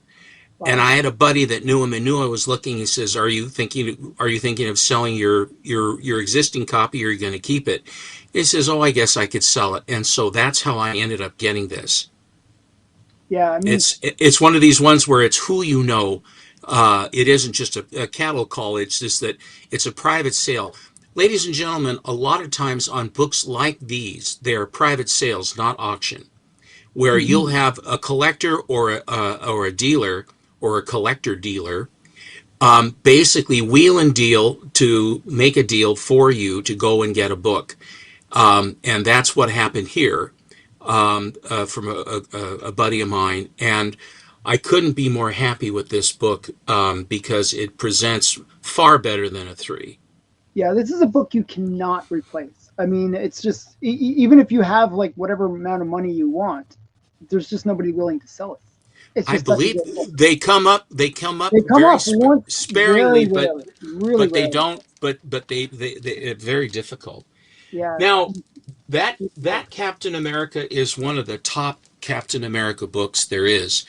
There is a Captain America oddity now that came out that is incredibly hard to find a very, very low census count. And it is the Captain America Oh, Annual. Now, these were printed in Canada, and hello, Susie Q. Um, these were printed in Canada and sold into the United States, and this would have been going into 1944. Now, I don't know how the Canadians got away with doing that because in 41 they put the embargo, but they did it. Timely found a way around that and they got it done. The stories inside this book is all black and white, sort of like a Canadian white, but with a color cover. Isn't that right, Alan? Alan's out no, I'm painting the paying attention. I'm garage. paying attention. I just was making noise, so I didn't want to disturb you. Oh yeah, Are you making noises again? I'm making noises in the background here. That's Ooh, ooh. This is blank front and back. The back cover is blank on both sides. The front cover is blank on the inside. The stories are black and white. Now I'm going to put my cheaters on so I can tell you it. The Canadian, and it's actually said Canadian edition. Marvel. It reprints Marvel Mystery number 33 and Captain America number 18 in black and white. And the cover was done by Sid Shores, and I think it's Captain America 22. I think is this cover. hmm. I think this is a communion exactly. This is the truth of the Well, situation. I learned that, I learned that lesson in 90, 98, 97, 98, because there was a glut of books coming out at that time. Hmm. A lot of the stuff surfaced back then. The way I got this one, a buddy, a collector, I mean, a dealer, the dealer I sold all my books to, called me up to come. Says, I just got a collection. Would you help me take it, get it out and fan it out and what have you? I said, sure. So I went over and he said, here, take this bag of books. It was a brown paper bag, like a shopping bag. Sounds And crazy. they were stacked up about two-thirds of the way up the bag. So I very carefully lifted it out of the car, put it in it, put it on the counter, and started to slowly, one by one, pulling the books. And as I'm looking down into the bag, I noticed that there was a book that was sticking out all the way around on all four edges in the middle of a pile. I go, what the hell? It must be a magazine. What the hell is that? And it was Mhm. this book. And so I said, what the heck is that? And so then the dealer explained to me how rare and unusual this is. It had color touch on it. And so what I did was I made sure that I did not leave without this. I paid $2,000 for this. Okay. Wow. So even at that time, it was a pricey book. Oh, because It's they're way so. more now. It's way more now. But And so what happened was this. Um, Years and years went by, and I finally, I think in 2010 or something like that, sent it in to be slabbed, and it came back a 4.5 restored. okay. And so I got a hold of Matt Nelson, who was the main guy at CCS, the pressing and cleaning services of the CGC at that point. And I said, I'm going to send you a cap annual. Can you get the color off? So he called me. He says, well, I'll do my best.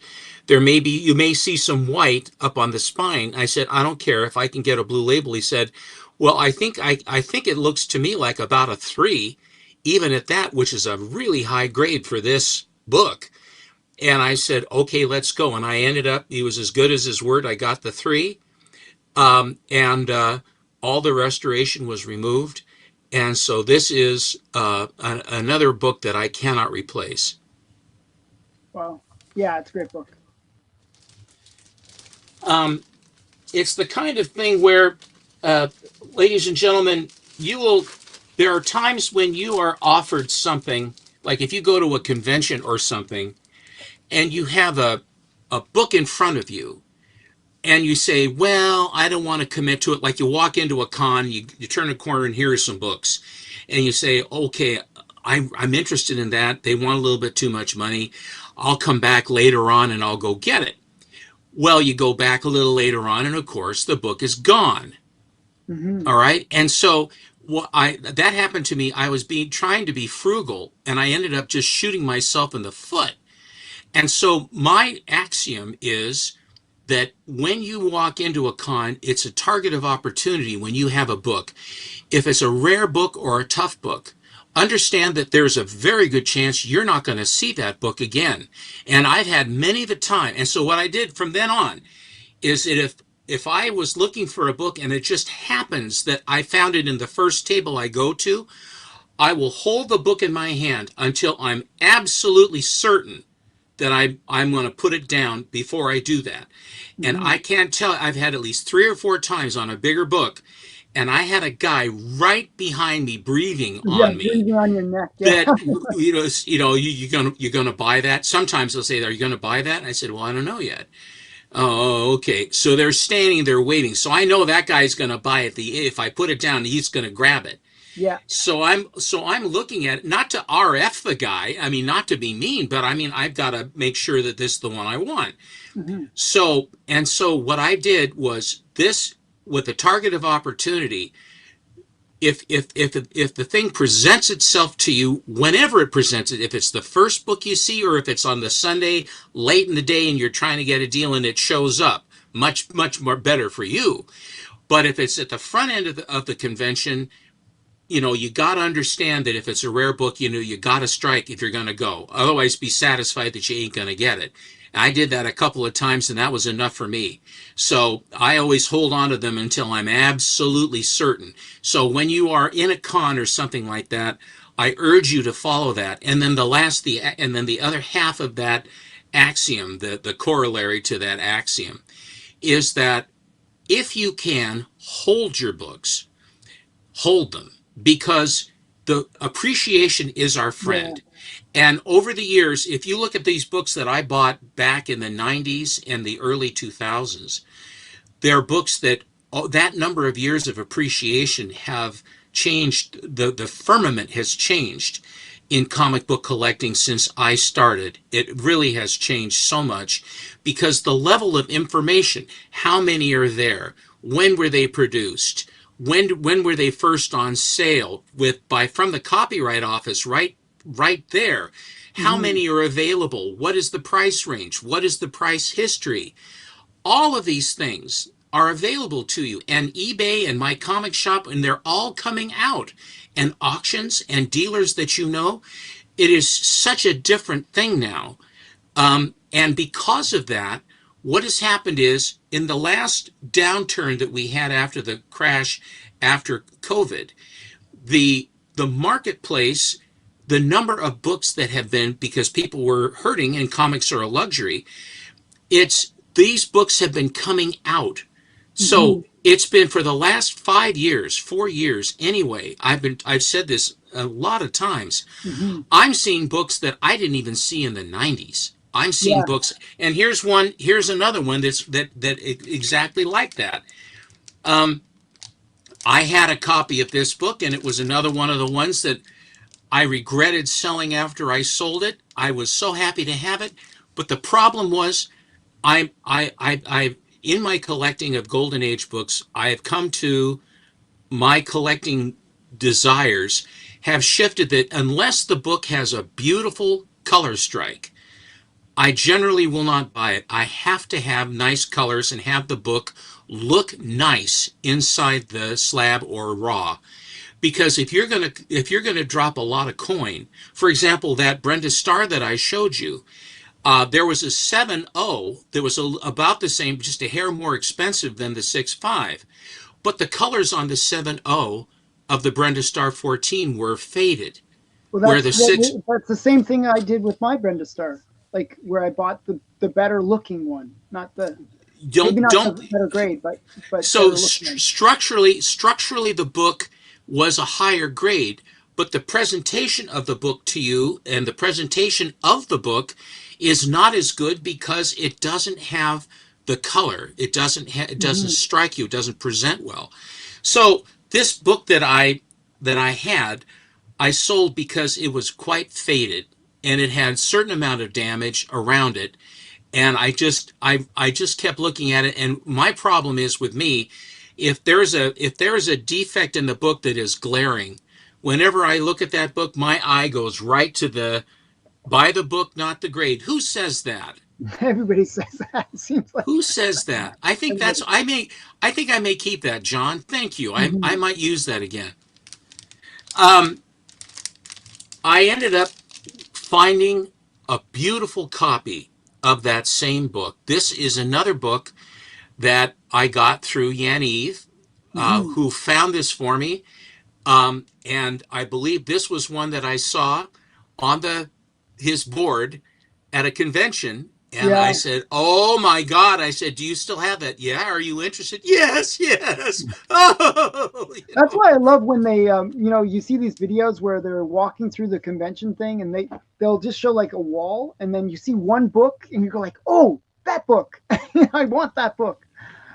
Yeah, Yeah. this was It's you on this one. and so it was in this instance, it was a static picture. It was a static picture on their And it's post, website or yeah. on their Instagram. Come visit us at XYZ convention, and they show the wall, and this book was on the wall. I call him up. I said, I want that. So he made it happen. And you will notice right by where it says number 74, there's a date stamp right there. And the date stamp says uh, Yes, Candace, August. it's Red Skull. Yes, it is. And I will tell you what's really interesting about that. It's August 16th, 1949 is the date stamp right there by the number. That little black, it looks like a smudge, but it's not. It's an actual date stamp. Can't actually see it, but I believe you. So, but this book, the cover was produced by Art Nodell. Now, well, I learned, I From learned, me. I learned that in order to get yourself into a book and what is the restoration and what is the quality of the restoration. So in other Mhm. words, it's very very selective and individualized. This one is restored, and the restoration includes color touch, pieces added, tear seals, cleaned and reinforced, and the staples were replaced because the staples were duff. So, Mhm. but they were replaced with era staples, etc. I Yeah, yeah. it just the way the book lived its life. I'm not going to burn it down because it has some color touch and tear seals on it, right? So this Martin Nodell Hmm. was the artist in the world of the golden age artist of Green Lantern. And if you've ever seen Green Lantern from the golden age, Alan Scott, that's Marty Nodell. And no, I don't think so. He learned that Superman's Canadian. Okay, go ahead. I oh boy, oh boy, oh boy. So, but what happened on this one was that the fact that Nodell, if you've seen his art, if you look at his art on a Golden Age Green Lantern, and then you look at this cover, it is an absolute diametrically different artistic style, completely different.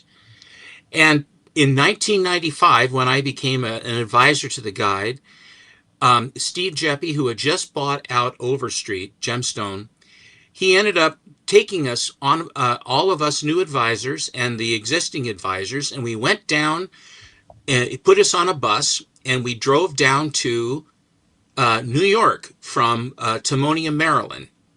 And I met at the Sotheby's comic book auction. I bought a bunch of books, Silver Age, and strange tales, basically, beautiful strange tales. Um, that ended up they had the guests of honor were Carmen Infantino, Martin Nodell and his wife, and Craig Flessel and his wife. And so I got to spend some time speaking with them, and of course, I got to meet my favorite artist of the Silver Age, which is Carmen Infantino, because The Flash is my favorite, and I was just a total fanboy. I mean, I felt I was in the presence of the guy that provided so much joy for me. It really was an amazing time. So anyway, but Martin Nodell was there, and so this cover is this is a really tough book. The later numbers of the Captain America's Weird Tales. Now, if you go on my Instagram, which is Collecto6, I posted this book just a little while ago. I mean, just very recently, and the interior story is wild. Where the Red Skull doesn't appear just on the cover, the Red Skull is in hell, and he sneaks up to the Book of the Dead. That any name written in the Book of the Dead, they got to go to hell. He writes in Captain America. So the devil and his minion basically bring Captain America down, and then Captain America says, "Why am I here?" And they said, "Your time is up." And the Red Skull starts laughing, and then they realize that it's been a snare, and they can't do anything about it. And he says, "Well, I challenge you to combat to get out of here." And the Red Skull has a scythe that if it touches Captain America, it'll kill him, and then he will be stuck there for life. Yeah. It's a great story and so surreal. It's a really surreal. I don't know who did the art, Does, but it's a killer story. does he save him? No, he does not. At the very end, I'll spoil it. At the very It's end, been like no, I won't 80 spoil it. years. It's I been won't. 80 years. You can spoil it. So he's swinging this scythe trying to kill him, and he gets closer and closer, and Cap finally pops him one, and he starts to fall off this cliff. And he's holding on to his shirt, and he says, he's holding on, and the Red Skull tries to fight, and it tears the shirt. There's blood all over it from the Red Skull's bleeding, all over this piece of cloth. And then he goes, that's the end of him. And they said, thanks, Kate. Then they go and says, "Take my name off that book, and I'm going to go. I want to be returned." He says, "You're the first that's ever done that." So they remove the name, and then all of a sudden there's a bright light, and he says, and Captain America says, "Oh, it must have been a dream." And then he looks down, and in his hand is the cloth that's drenched in the Red Skull's blood. Oh, wow.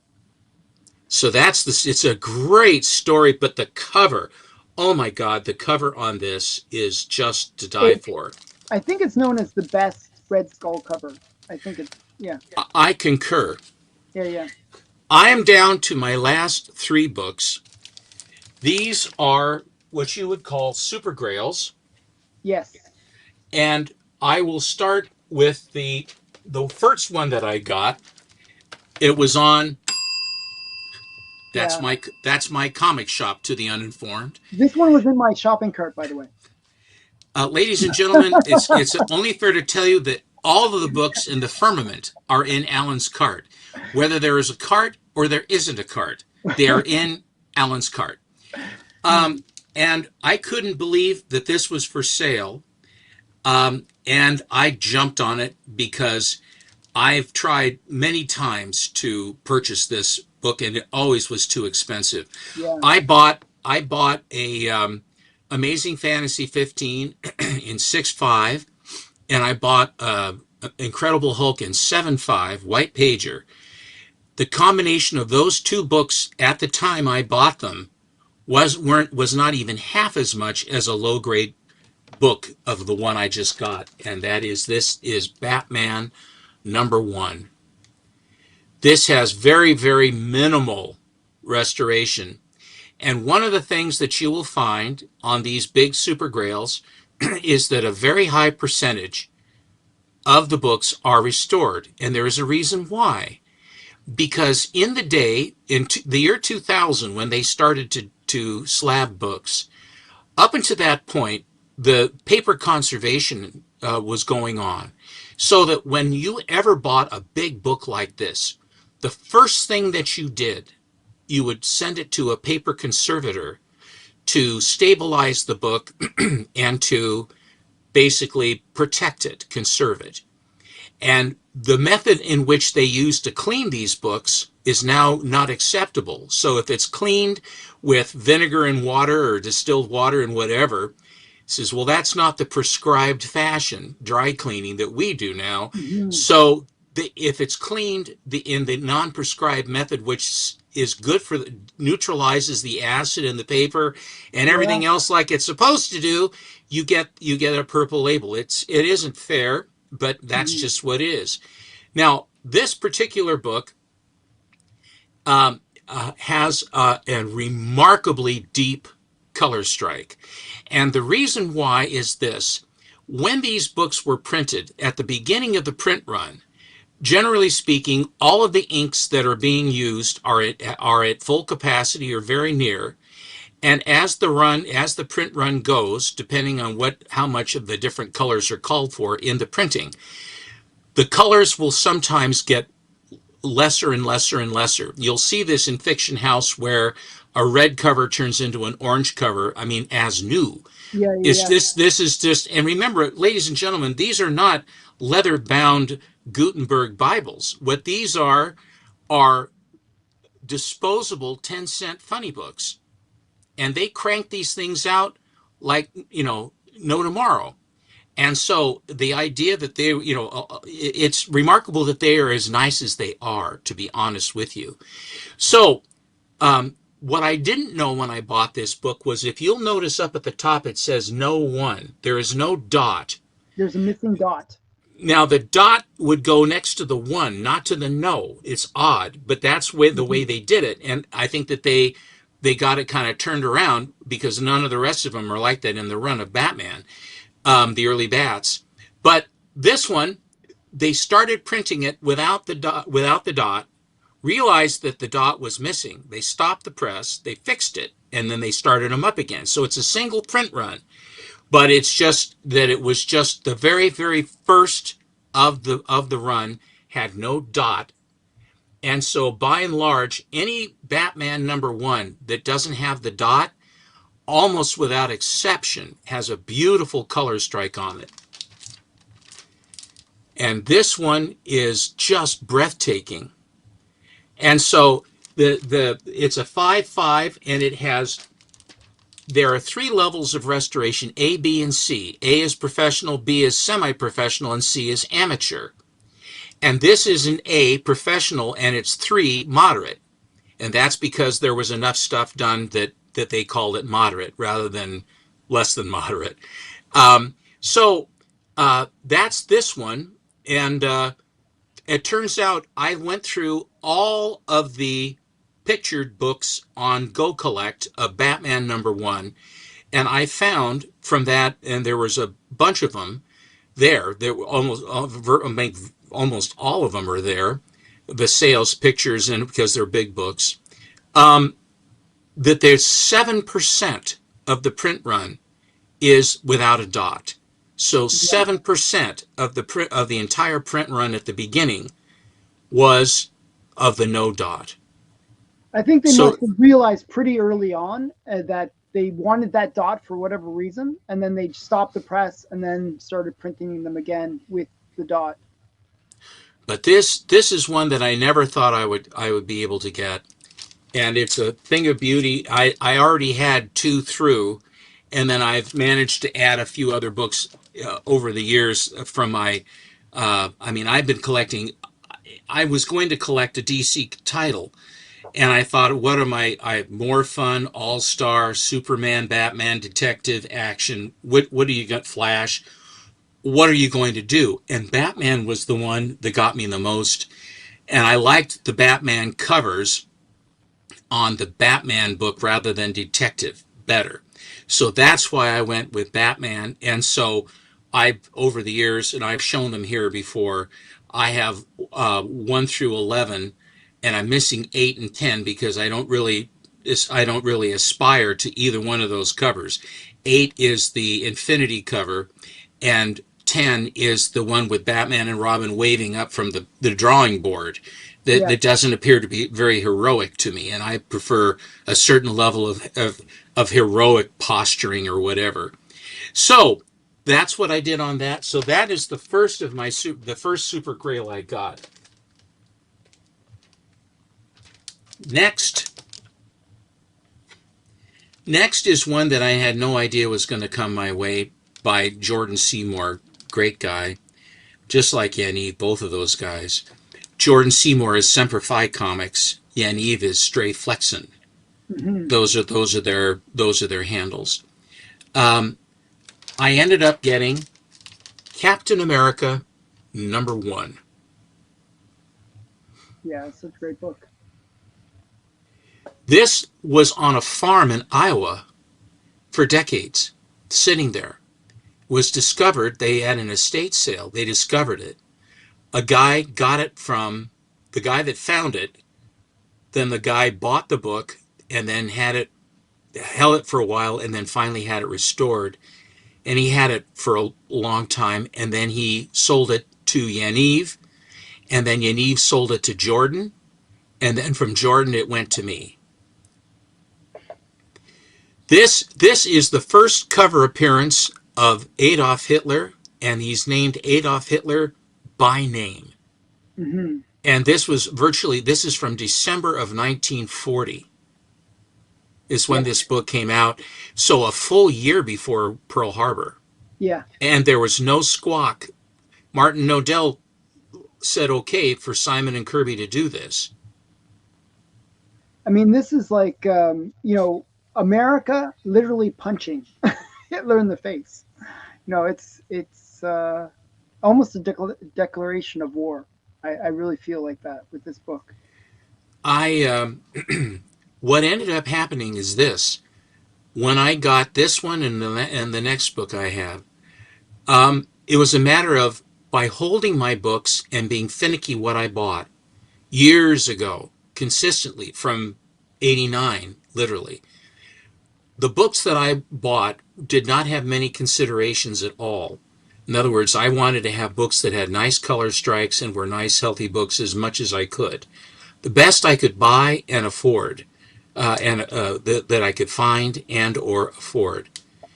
And what I ended up doing was by holding on to these books, appreciation has occurred. And for some reason, my taste seems to coincide a lot with other collectors. And so I've said many times, I said, gosh, I wish I could figure out a way to spend appreciation. Because I said, I bought it for $350 and now it's worth $10,000. I wish I knew how I could spend that appreciation. Well, I found a way, and it was by trading.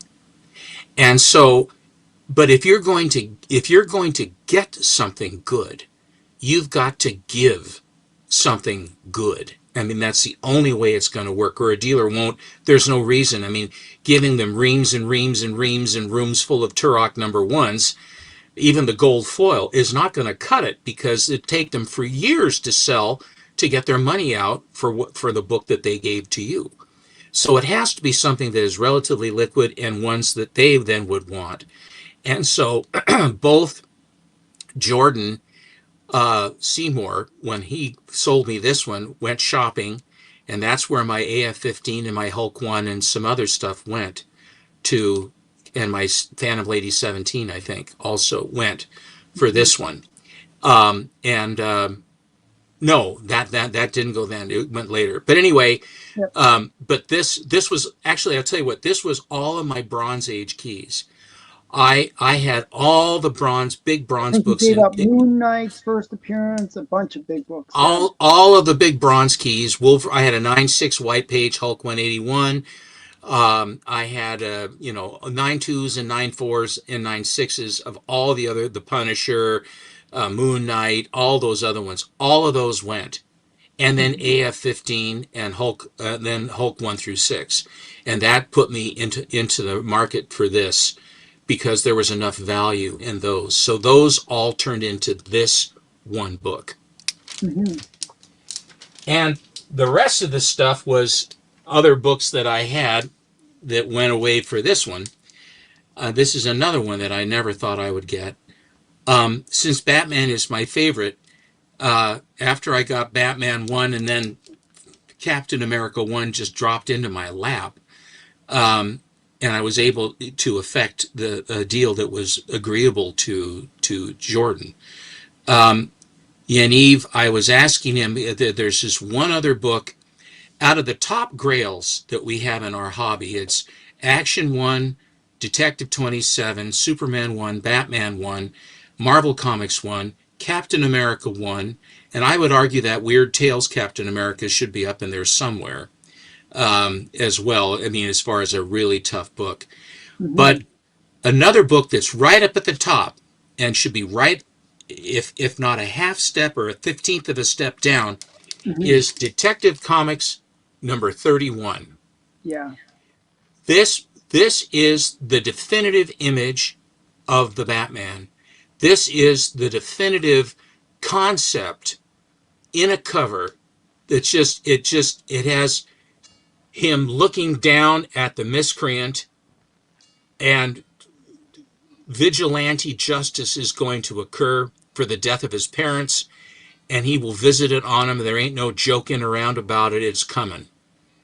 And this one has the first Batarang, and it has the first autogyro bat plane in And it the as monk well. appearance and the And woman. What's the and woman's name? Julie Madison, his erstwhile, Madison. Yeah.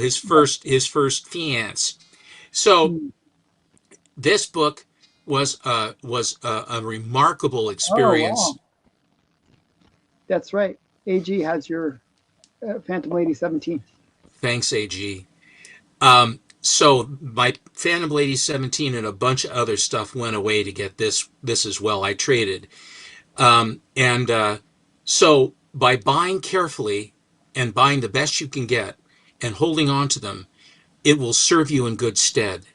Hmm. I also urge you, if you're buying books, to take a lesson from what just happened in the market and is still kind of happening with Bronze and Silver Age pricing, because the Golden Age has been finally is getting its due, and the books in the Golden Age there aren't as many, and they are the beginnings of our hobby, and they are conceptually the cleanest versions of the characters and the stereotypes that there are, and the history of these books going through the war and what was going on and the culture of the United States and the world for that matter. And this book to me is the only other one of the super grails that I aspire to. Bat One, Detective 31, and the Captain America number one are the three biggest ones that I ever was hoping that I would be able to get. And when you talk about a book, you say, well, my gosh, it's just a 1.5. It's a 1.5 because at some point the cover detached. Yeah, I And mean, so, it's a beautiful copy. and which is not unusual, because when you have 64 pages and you put a cover on it and then you roll it over and you hit it hard with the when they folded it at the printer, and then the staples and what have you, that it weakens the spine that takes all the stress when you open and close the book. And with that much page to try to hold all those pages underneath, it's not unusual that these covers either will detach or split. So this particular book, if you look at the page quality, this is off-white to white pages with a beautiful, look at how white the trade dress and the red in the trade dress. This is a remarkably healthy book. Yeah, Thanks, AG. So this is the numero uno book to me of the three. They're all very close, affect both by affection and and money, but it they represent my entire a big chunk of my entire comic collecting career, where I basically at this point in my life was able to then trade with honorable and wonderful guys like Yaniv and Stray Flexen to Yaniv and Jordan Seymour to get them.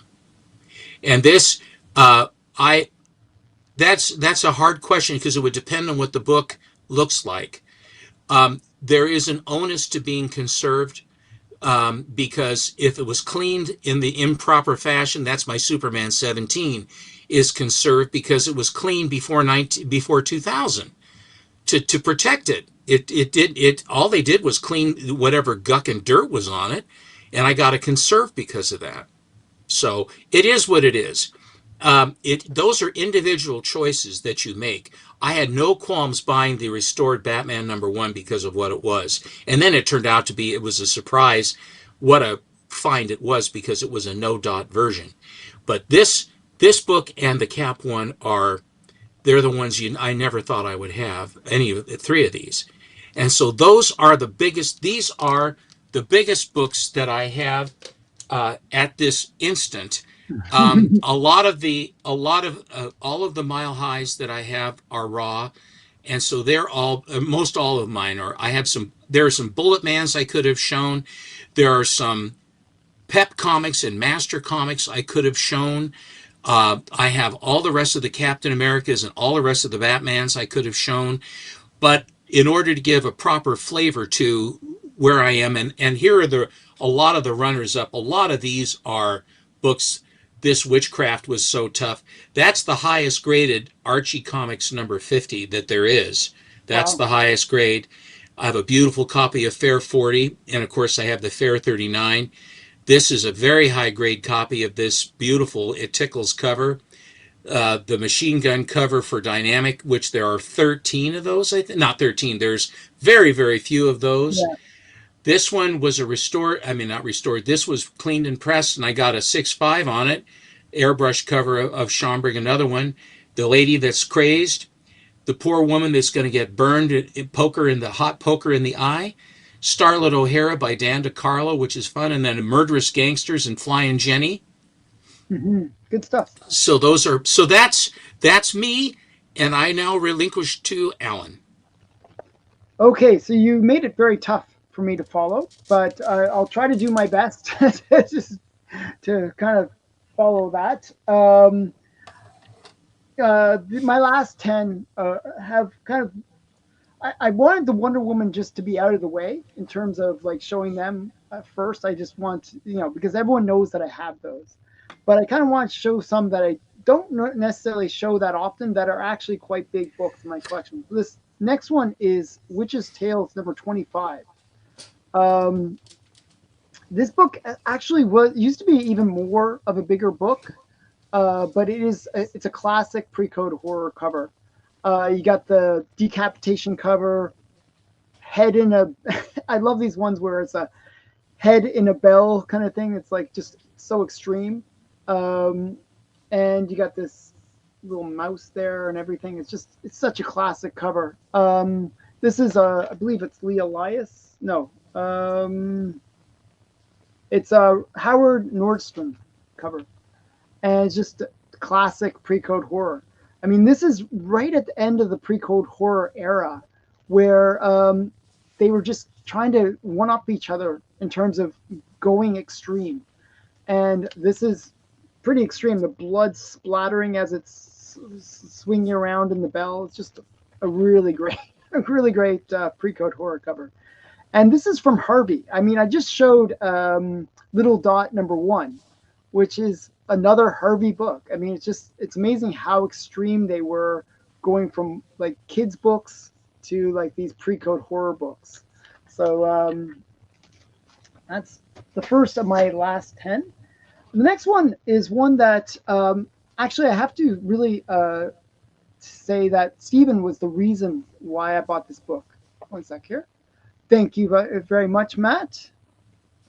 This is the sweeps episode. Yeah.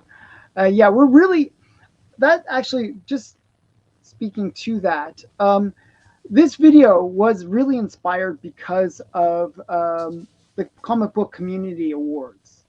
And we really wanted to get the vote out for this show, because we've been doing this show for a few years now. And we try to show stuff that nobody else is showing. Stephen puts in a lot of time for this. This is his outlet to showcase his greatest stuff. And we're nominated for best live stream in the open tier on the CBCA Awards. And the link is in the description of this video, so please go over and vote for us. There's 3 times where you can vote for me. You can also vote for Matt Likes Comics. He's nominated 3 times as well, so you can go vote for him as well. There's a lot of really great channels that deserve to be voted for. Go over to the link after this video and please vote for some of the great stuff that's on YouTube. but this is our attempt to really garner your vote, and I hope that we do from this video. So I'm going to show you a book that made really. It was Stephen that told me to get this book in a weird way. Um, Stephen said, sometimes you got to just, step up and buy a big book. Like a lot of the time, I try to be cheap. I try to like hold back and like, oh, I'll get it again. It, I can find it cheaper later. And this is one of those books where I really stepped up. And actually, when this was on auction, and I actually was texting back and forth with Stephen while this was up, and I was like nervous because it was a really big step up for me, and it's one that hadn't really sold for a while, so the fair market value hadn't really been established. There was actually a bigger sale that happened afterwards for a lower grade, so I actually turned out to do well on this one. But this one I really stepped up for. This is Miss Fury #1. This is Nice, actually, very lovely book. yeah, this is one where it's an Alex Schomburg cover. It's a classic book. It's Tarpe Mills was a female artist and writer who created Miss Fury, and she just made the. She didn't hold anything back. Her storytelling and what she had in her stories was just phenomenal. Like, I mean, uh, she had bad guys versus bad guys and good guys mixed in. Like, it was just some really interesting storytelling. And Miss Fury is just a phenomenal character. And this is her first appearance in comics. This is a hard book to get, and I was just super excited to get it. So I normally go for lower grades, but this one presented itself to me, and I stepped up for it. So it was on Heritage, and I thought I overpaid, but I was proven wrong that it just kept on going up because it's such a hard book to get. So that's okay. This next book is one that I haven't actually shown. I believe I'm not even sure if I've shown this on this channel before. This is one that I picked up recently. It's actually my favorite Hitler cover of all time in terms of what I think are really cool Hitler covers. And it's low grade, but it's one of those books that commands big money because it is such a cool Hitler cover. And it's Marvel Comics number. Actually, I'll take it out so you can see it a bit better. It's Marvel Comics number 86. Now, it is complete. It is a 0.5, but it is complete. It's just that the spine is just completely shot. The spine, you can see the spine is just brutal. But Yeah, but the worm out of the ear is so good. yeah, this is such a great cover. I mean, if I can zoom in, let's see if I can make it zoom properly. You see the worm coming out of Hitler's ear. His head is like, he looks like a green apple. His head is like, A rotten apple. yeah, rotten apple with his head is really, and his nose is a funny color.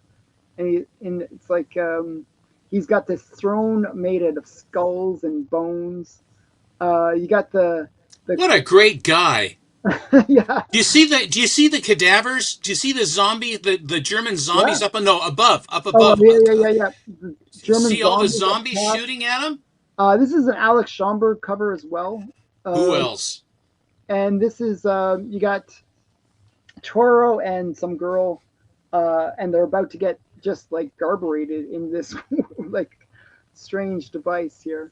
And you got like some weird creatures in the corner there. Just like so much going It's on in this cover. so much. It's so Alex Schomburg. Yeah, this is my favorite Hitler cover. I think it's just one of the coolest out there. And this book it's a hard one to find, and even in any grades, people want crazy money for it. So I stepped up for this one as well. But it is just a great one. Okay, so But no regrets stepping up. no regrets on that one. Yeah, that's a big one for me. That was Marvel Comics number 46. I said 86, but it's 46. Okay, another one that I stepped up for, and I got this from from Heritage Auctions actually. and I was this one was a steal actually. Um, I'm not sure why, uh, but on heritage auctions, they're very snobby when it comes to restored labels. And you can get a steal. You know, this book uh, in a purple label is still a pricey book, but Absolutely. on heritage, um, I don't know why they just treat purple labels like, oh, we're above that. So it really didn't go for the price that it normally would, even in a restored label. So I was like, oh, this is a perfect opportunity to get a book that I really, really wanted. This is Detective Comics number 68, and it's the first appearance of the Red Hood. Now, if you read the story, I'm going to spoil it a little bit here, but it is the Red Hood is actually the Joker. Well, that's sort of a big spoil, isn't it? Well, yeah. I mean, I figure this book came out in 1951. So I figure, we had like 74 years to read the story. So I hopefully not spoiling like too early for most people. Um, so yeah, but it's a really interesting story actually. It's one where the Joker is like wearing the red hood, but you can kind of see out through it. They don't know who is the Red Hood. It actually gives like an origin story of the Joker, how he how he falls in a vat of like acid or like chemicals, I should say chemicals, and he gets his weird face. Um, it's just such a cool book. Um, yeah, so this is Detective Comics 168. 168. So and another big one that I got, and I got this one from my comic shop where I paid installments forever. Got this in installments. Was All American number 61. And this is the very first appearance of Solomon Grundy. Um, and this one's an interesting one because I really love it because it's got that pre-code horror feel to it, even though it's like a It's superhero super. book. It's a super book for sure. Yeah, it's in terms of first appearances, this is to me one of the cooler first appearances. So it's a lot of the time in the golden age you don't get the hero actually or the character making their first appearance on the cover. That's actually fairly rare. Um, but this is one. Not only is he on the making his first appearance on the cover, but it's just such a cool iconic cover at that. It's just he's coming out of the ground. He's got these crazy big teeth. Um, and it really relies on the story, the poem. I think it's like an 1800s poem. Uh, Solomon Grundy was born on a Monday. I'm not like I don't remember all. Died on a Tuesday. All those kind of.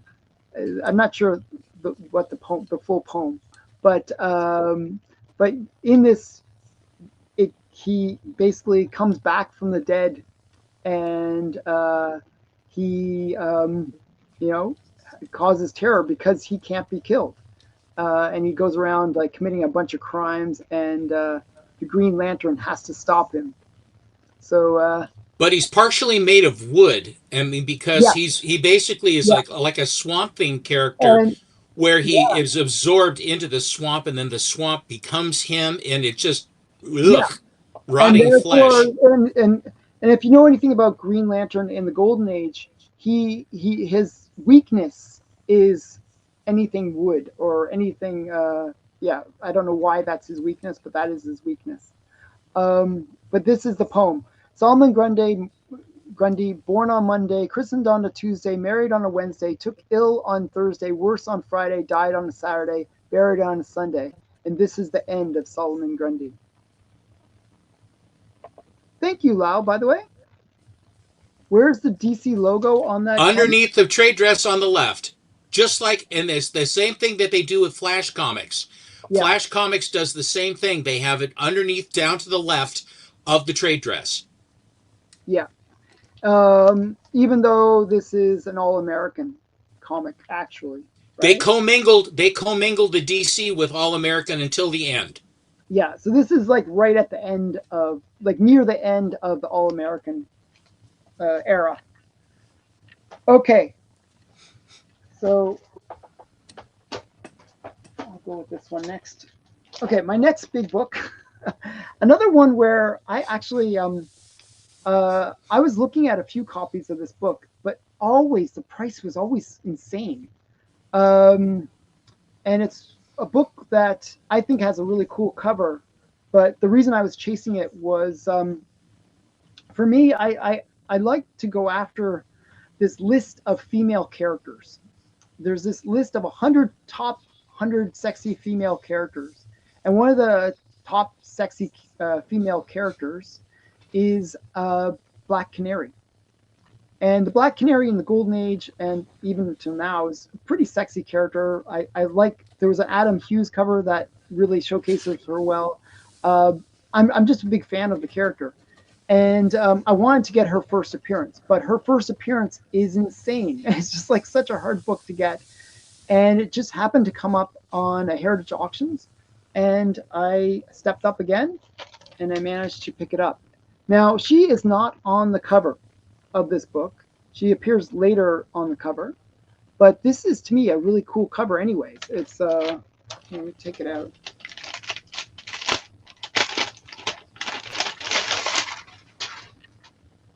It's just a cool dinosaur cover. Like, this dinosaur's going through the wall. You got the Flash, coming in to rescue the girl. She's in bondage. The reason it's a lower grade is it's missing the corner. You can see. Um, but he's there to rescue her. It's a great color strike, though. That's a beautiful colored comic. Yeah. Um, I just love this one. First appearance of the Black Canary, bondage cover from 1947, and it's a Joe Kubert cover. Now, it's interesting. You will note that the DC disc is in the upper right-hand corner now. Yes, but this is a little bit later, so that's maybe That's more why. prominent. Yeah, they put it up more prominently. Yeah, I just like his smile. He looks like a very happy dinosaur. Well, he has wonderful teeth. He has good teeth. His dentist likes him. So yeah, I just love this book. And I got it for about half what other people were trying to sell sell their copies for.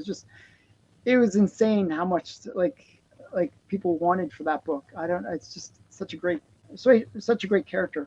Okay, next on my list, this one was a book that um, I put on, like, I think it was 2 years ago.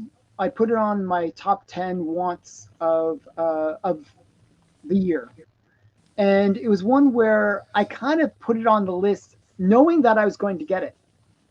At least I thought I was going to get it, because there was an auction before, as I was recording the video. There was an auction going on that I thought, hey, I'm going to win this, totally going to win this. And it was like a low grade copy of this book. I think it was like a 1.0 or 1.8 something. It was a fairly low grade copy of the book. And I had put a pretty big bid on it. I put like a $3,000 bid. So I thought, okay, it's low grade. It should, there's no way I'm going to get outbid on this book. And, I, and, even my reserve bid, I think at the time, when I recorded this top 10 video, I think the reserve, like the bid was around $1,000. So I was like, there's no way. I'm three times whatever anyone else is going to bid. I got this one in the bag. It's my book. and Uh-oh. and then the auction comes up and it blows right past my bid. It just way past. I think it went for 7,000 or something insane. I was like, what are people doing? This is a low grade copy. It's just like I was just like pulling my hair out kind of level, and I don't have much hair to pull. So I was like really upset about it. But then another copy came up at a different auction house, and it was a restored copy, and it presented like so much better. And it was this copy, 7.0, and I got it for half the price. So I was like, well, this is why I buy restored books, because you can get something that presents way, way better, and you get it for half the price, even of a low grade copy. This one, the restoration includes color touch, pieces added, reinforced, and that's it. And it's from the collection of John Burke. But this book is, to me, a really important one because when I was a kid, one of my favorite characters was Plastic Man. And this is the very first appearance of Plastic Man in comics. So that's him right there. And it's also just happens to be the very first appearance of Phantom Lady, which is another character that I've grown to like over the years. So I was happy to have her first appearance as well. And it's also the first appearance of Firebrand. Firebrand here, and then the Human Bomb, and the Mouthpiece. So all these characters made their first appearance in this book. And thank you, Robbie. That was very nice of you. Uh, I'm hoping, I'm hoping that we'll win this time. Yeah, I really do appreciate. If everyone that's watching this video can vote for us, I think we can win. So I really hope that we can snatch that ward. But so yeah, so this book, I was super excited to win it, and I was like, oh man, I can't believe that I got it. It just shows that if you're willing to you know kind of embrace the restored books, you can sometimes pick up books that for cheap that other people have sort of passed by just because of a silly label. To me, it's just a label. I want the book. So I don't really care if it's a purple label or a blue label. I'm just happy to have the book. So speaking of which, there was another book that I really, really wanted that I really like. I really thought was actually beyond what I could pay for, or even you know dream of paying for, and that was Phantom Lady. Um, Phantom Lady is a Sodi book. I'm only two away from completing the complete collection of Sodi books, actually. And I know that Stephen gave up his Phantom Lady, but I could never give up this book. I love this book. This is my Phantom Lady. And, if it wasn't restored, there is no way I could afford this book. Because, it is considered to be the most valuable Matt Baker cover. Not even close. Like even Cinderella Love is another expensive Matt Baker cover, but it doesn't go for nearly as much as this one. And Seven Seas 4 is another big one, but I love this one. I always say that this is a mixture of two great artists, Matt Baker, and I feel like it's Al Felstein, just around somewhere around there. It And, has to be. It has to be Feldstein because if you look at Junior yeah, or Corliss Archer or whatever, I mean, there's just no. There's this Sunny. I mean, yeah. you know that those are Feldstein's boobs are on her. Felstein put his boobs on this one, I think. And if you look at other Phantom Lady covers, she is not so well endowed. But this one is another one that was mentioned in the Seduction Innocent. It was another one that was pictured as a full cover in the Full page. full Full page, page. and this one was considered to be a headlight cover for obvious Bondage headlight. bondage. That's true. Bondage Sexual headlight. fantasies, right? Yeah, sexual fantasies, enticing young little boys to deviant thoughts. Just it's awesome. And maybe you might have indecent thoughts when you look at this. There's so many of these, by the way. If you get Phantom Lady 14 or any of those ones, for some reason they have a tendency of doing weird things to her, the boobs on them. It's really funny, actually. But yeah, this is such a great book. To get it in high grade like this This is like one of the highest graded copies of this book. I know it's restored, but it's just I just think it's so beautiful. Um, yeah, and this is actually slight to moderate restoration. It's C2 restoration.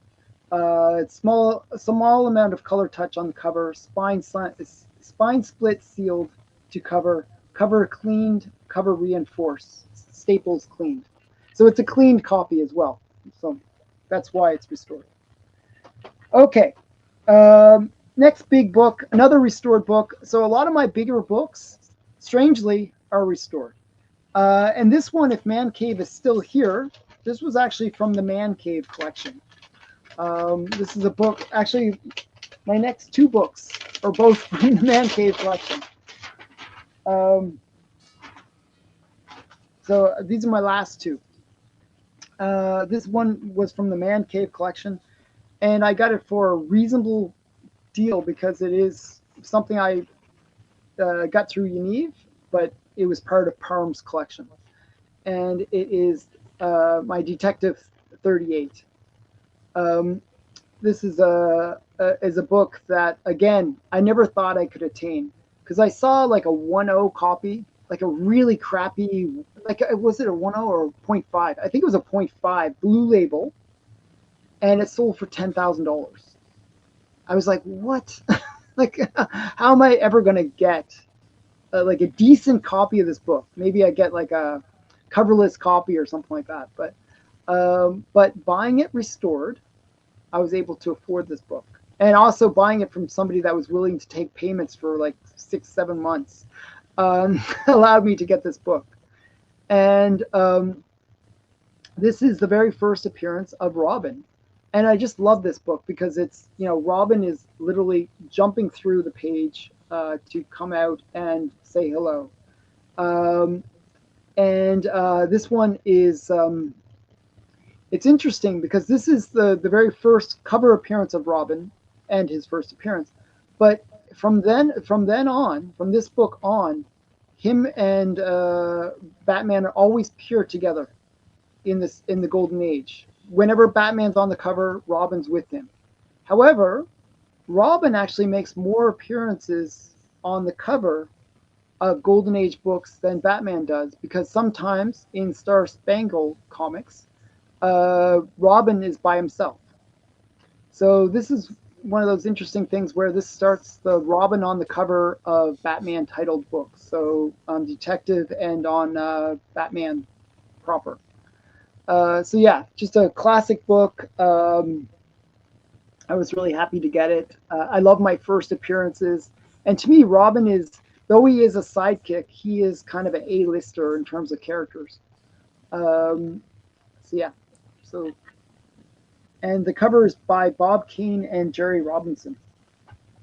Okay, my last book, another one that I actually got from Parm's collection, believe it or not. And this one, to me, is a book that I always desired because it's a book that, to me, is the greatest of the pre-code horror titles or covers of all time. And it's just one that I never thought I could attain because not only is it an expensive book generally, it's just one that a lot of collectors don't want to part with because it is such a classic cover. And it is my Chamber of Chills 19. And I just think it's a great mixture of pre-code horror and good girl. I just like this blonde girl, very cute, and then the twist is that when you see her through the wine glass, that she's actually skeletal. And what they're really hinting at in this book, this cover, is actually the very first story that appears in the book. And what it is it's a very romantic story. The woman is thinking about how she's, totally in love with this guy, and they're going to celebrate their anniversary. And she's like making him, a great meal to celebrate their anniversary. And she's thinking about how in the past he was a terrible guy. He was just like the worst. He would cheat on her. He'd gamble, he'd waste money, and he only seemed to be interested in her for her money. But despite all that, she was reflecting about how now that they're married, he is the best husband ever. He's just the perfect husband. And despite all of those flaws that they had pre getting married, he's the perfect husband. And so you see her like she's carrying the tray of food out to the dinner table, and you see the husband sitting there. And when you see him, he's just a skeleton because she murdered him on their wedding night. So that's how she made the perfect husband, and that's why this is like that little bit of a hint at what you might find in the story inside, that she is death to this man. So just a classic book. This book was used for the Misfits album cover, and it's just a classic pre-code horror cover. I would say, in my opinion, it's my favorite. It is my favorite pre-code horror cover, and it's probably one of the top three recognized pre-code horror covers. And I just love it. So that is my last book, Very good. and I hope you guys enjoyed this. We did an extra long, extra long show. We Uh, took the time necessary to show them properly and yes, set the stage for them. yes. Die, die, die, die, die, my darling. Yes, was the album. So yeah, yeah. I hope people enjoyed seeing our biggest books. There's just You're not gonna see them again for a very long time, I a very assure long you, time. because we don't pull them out because they're special enough that they should be special, and but we wanted to basically share them with you, and also share them with people who may not be familiar with us. For this is the sort of thing that we do. Yeah. So again, we'll actually when we do this show, we always try to show something great. We always try to show something awesome. Next week we will show some more awesome stuff. I So actually have a couple books already put aside. okay, wow, see, and I have some kind of ideas of some stuff I'm going to show that will surprise people. There's some Not things. paper mache again, please. No, and it's not Zombie Tramp. So you got to stay tuned to find out what I'm going to be What have showing. you done with Alan? Yeah, yeah. So again, thanks everyone for watching. Again, please vote for us. I know this is the last time I'll say it today. Um, the link is in the description. Go over and give this show a vote if you can. I do appreciate it. Thanks again. Thank you, Stephen, for showing your big books. And Thanks, Alan. You too. bye, everyone. Bye, everybody.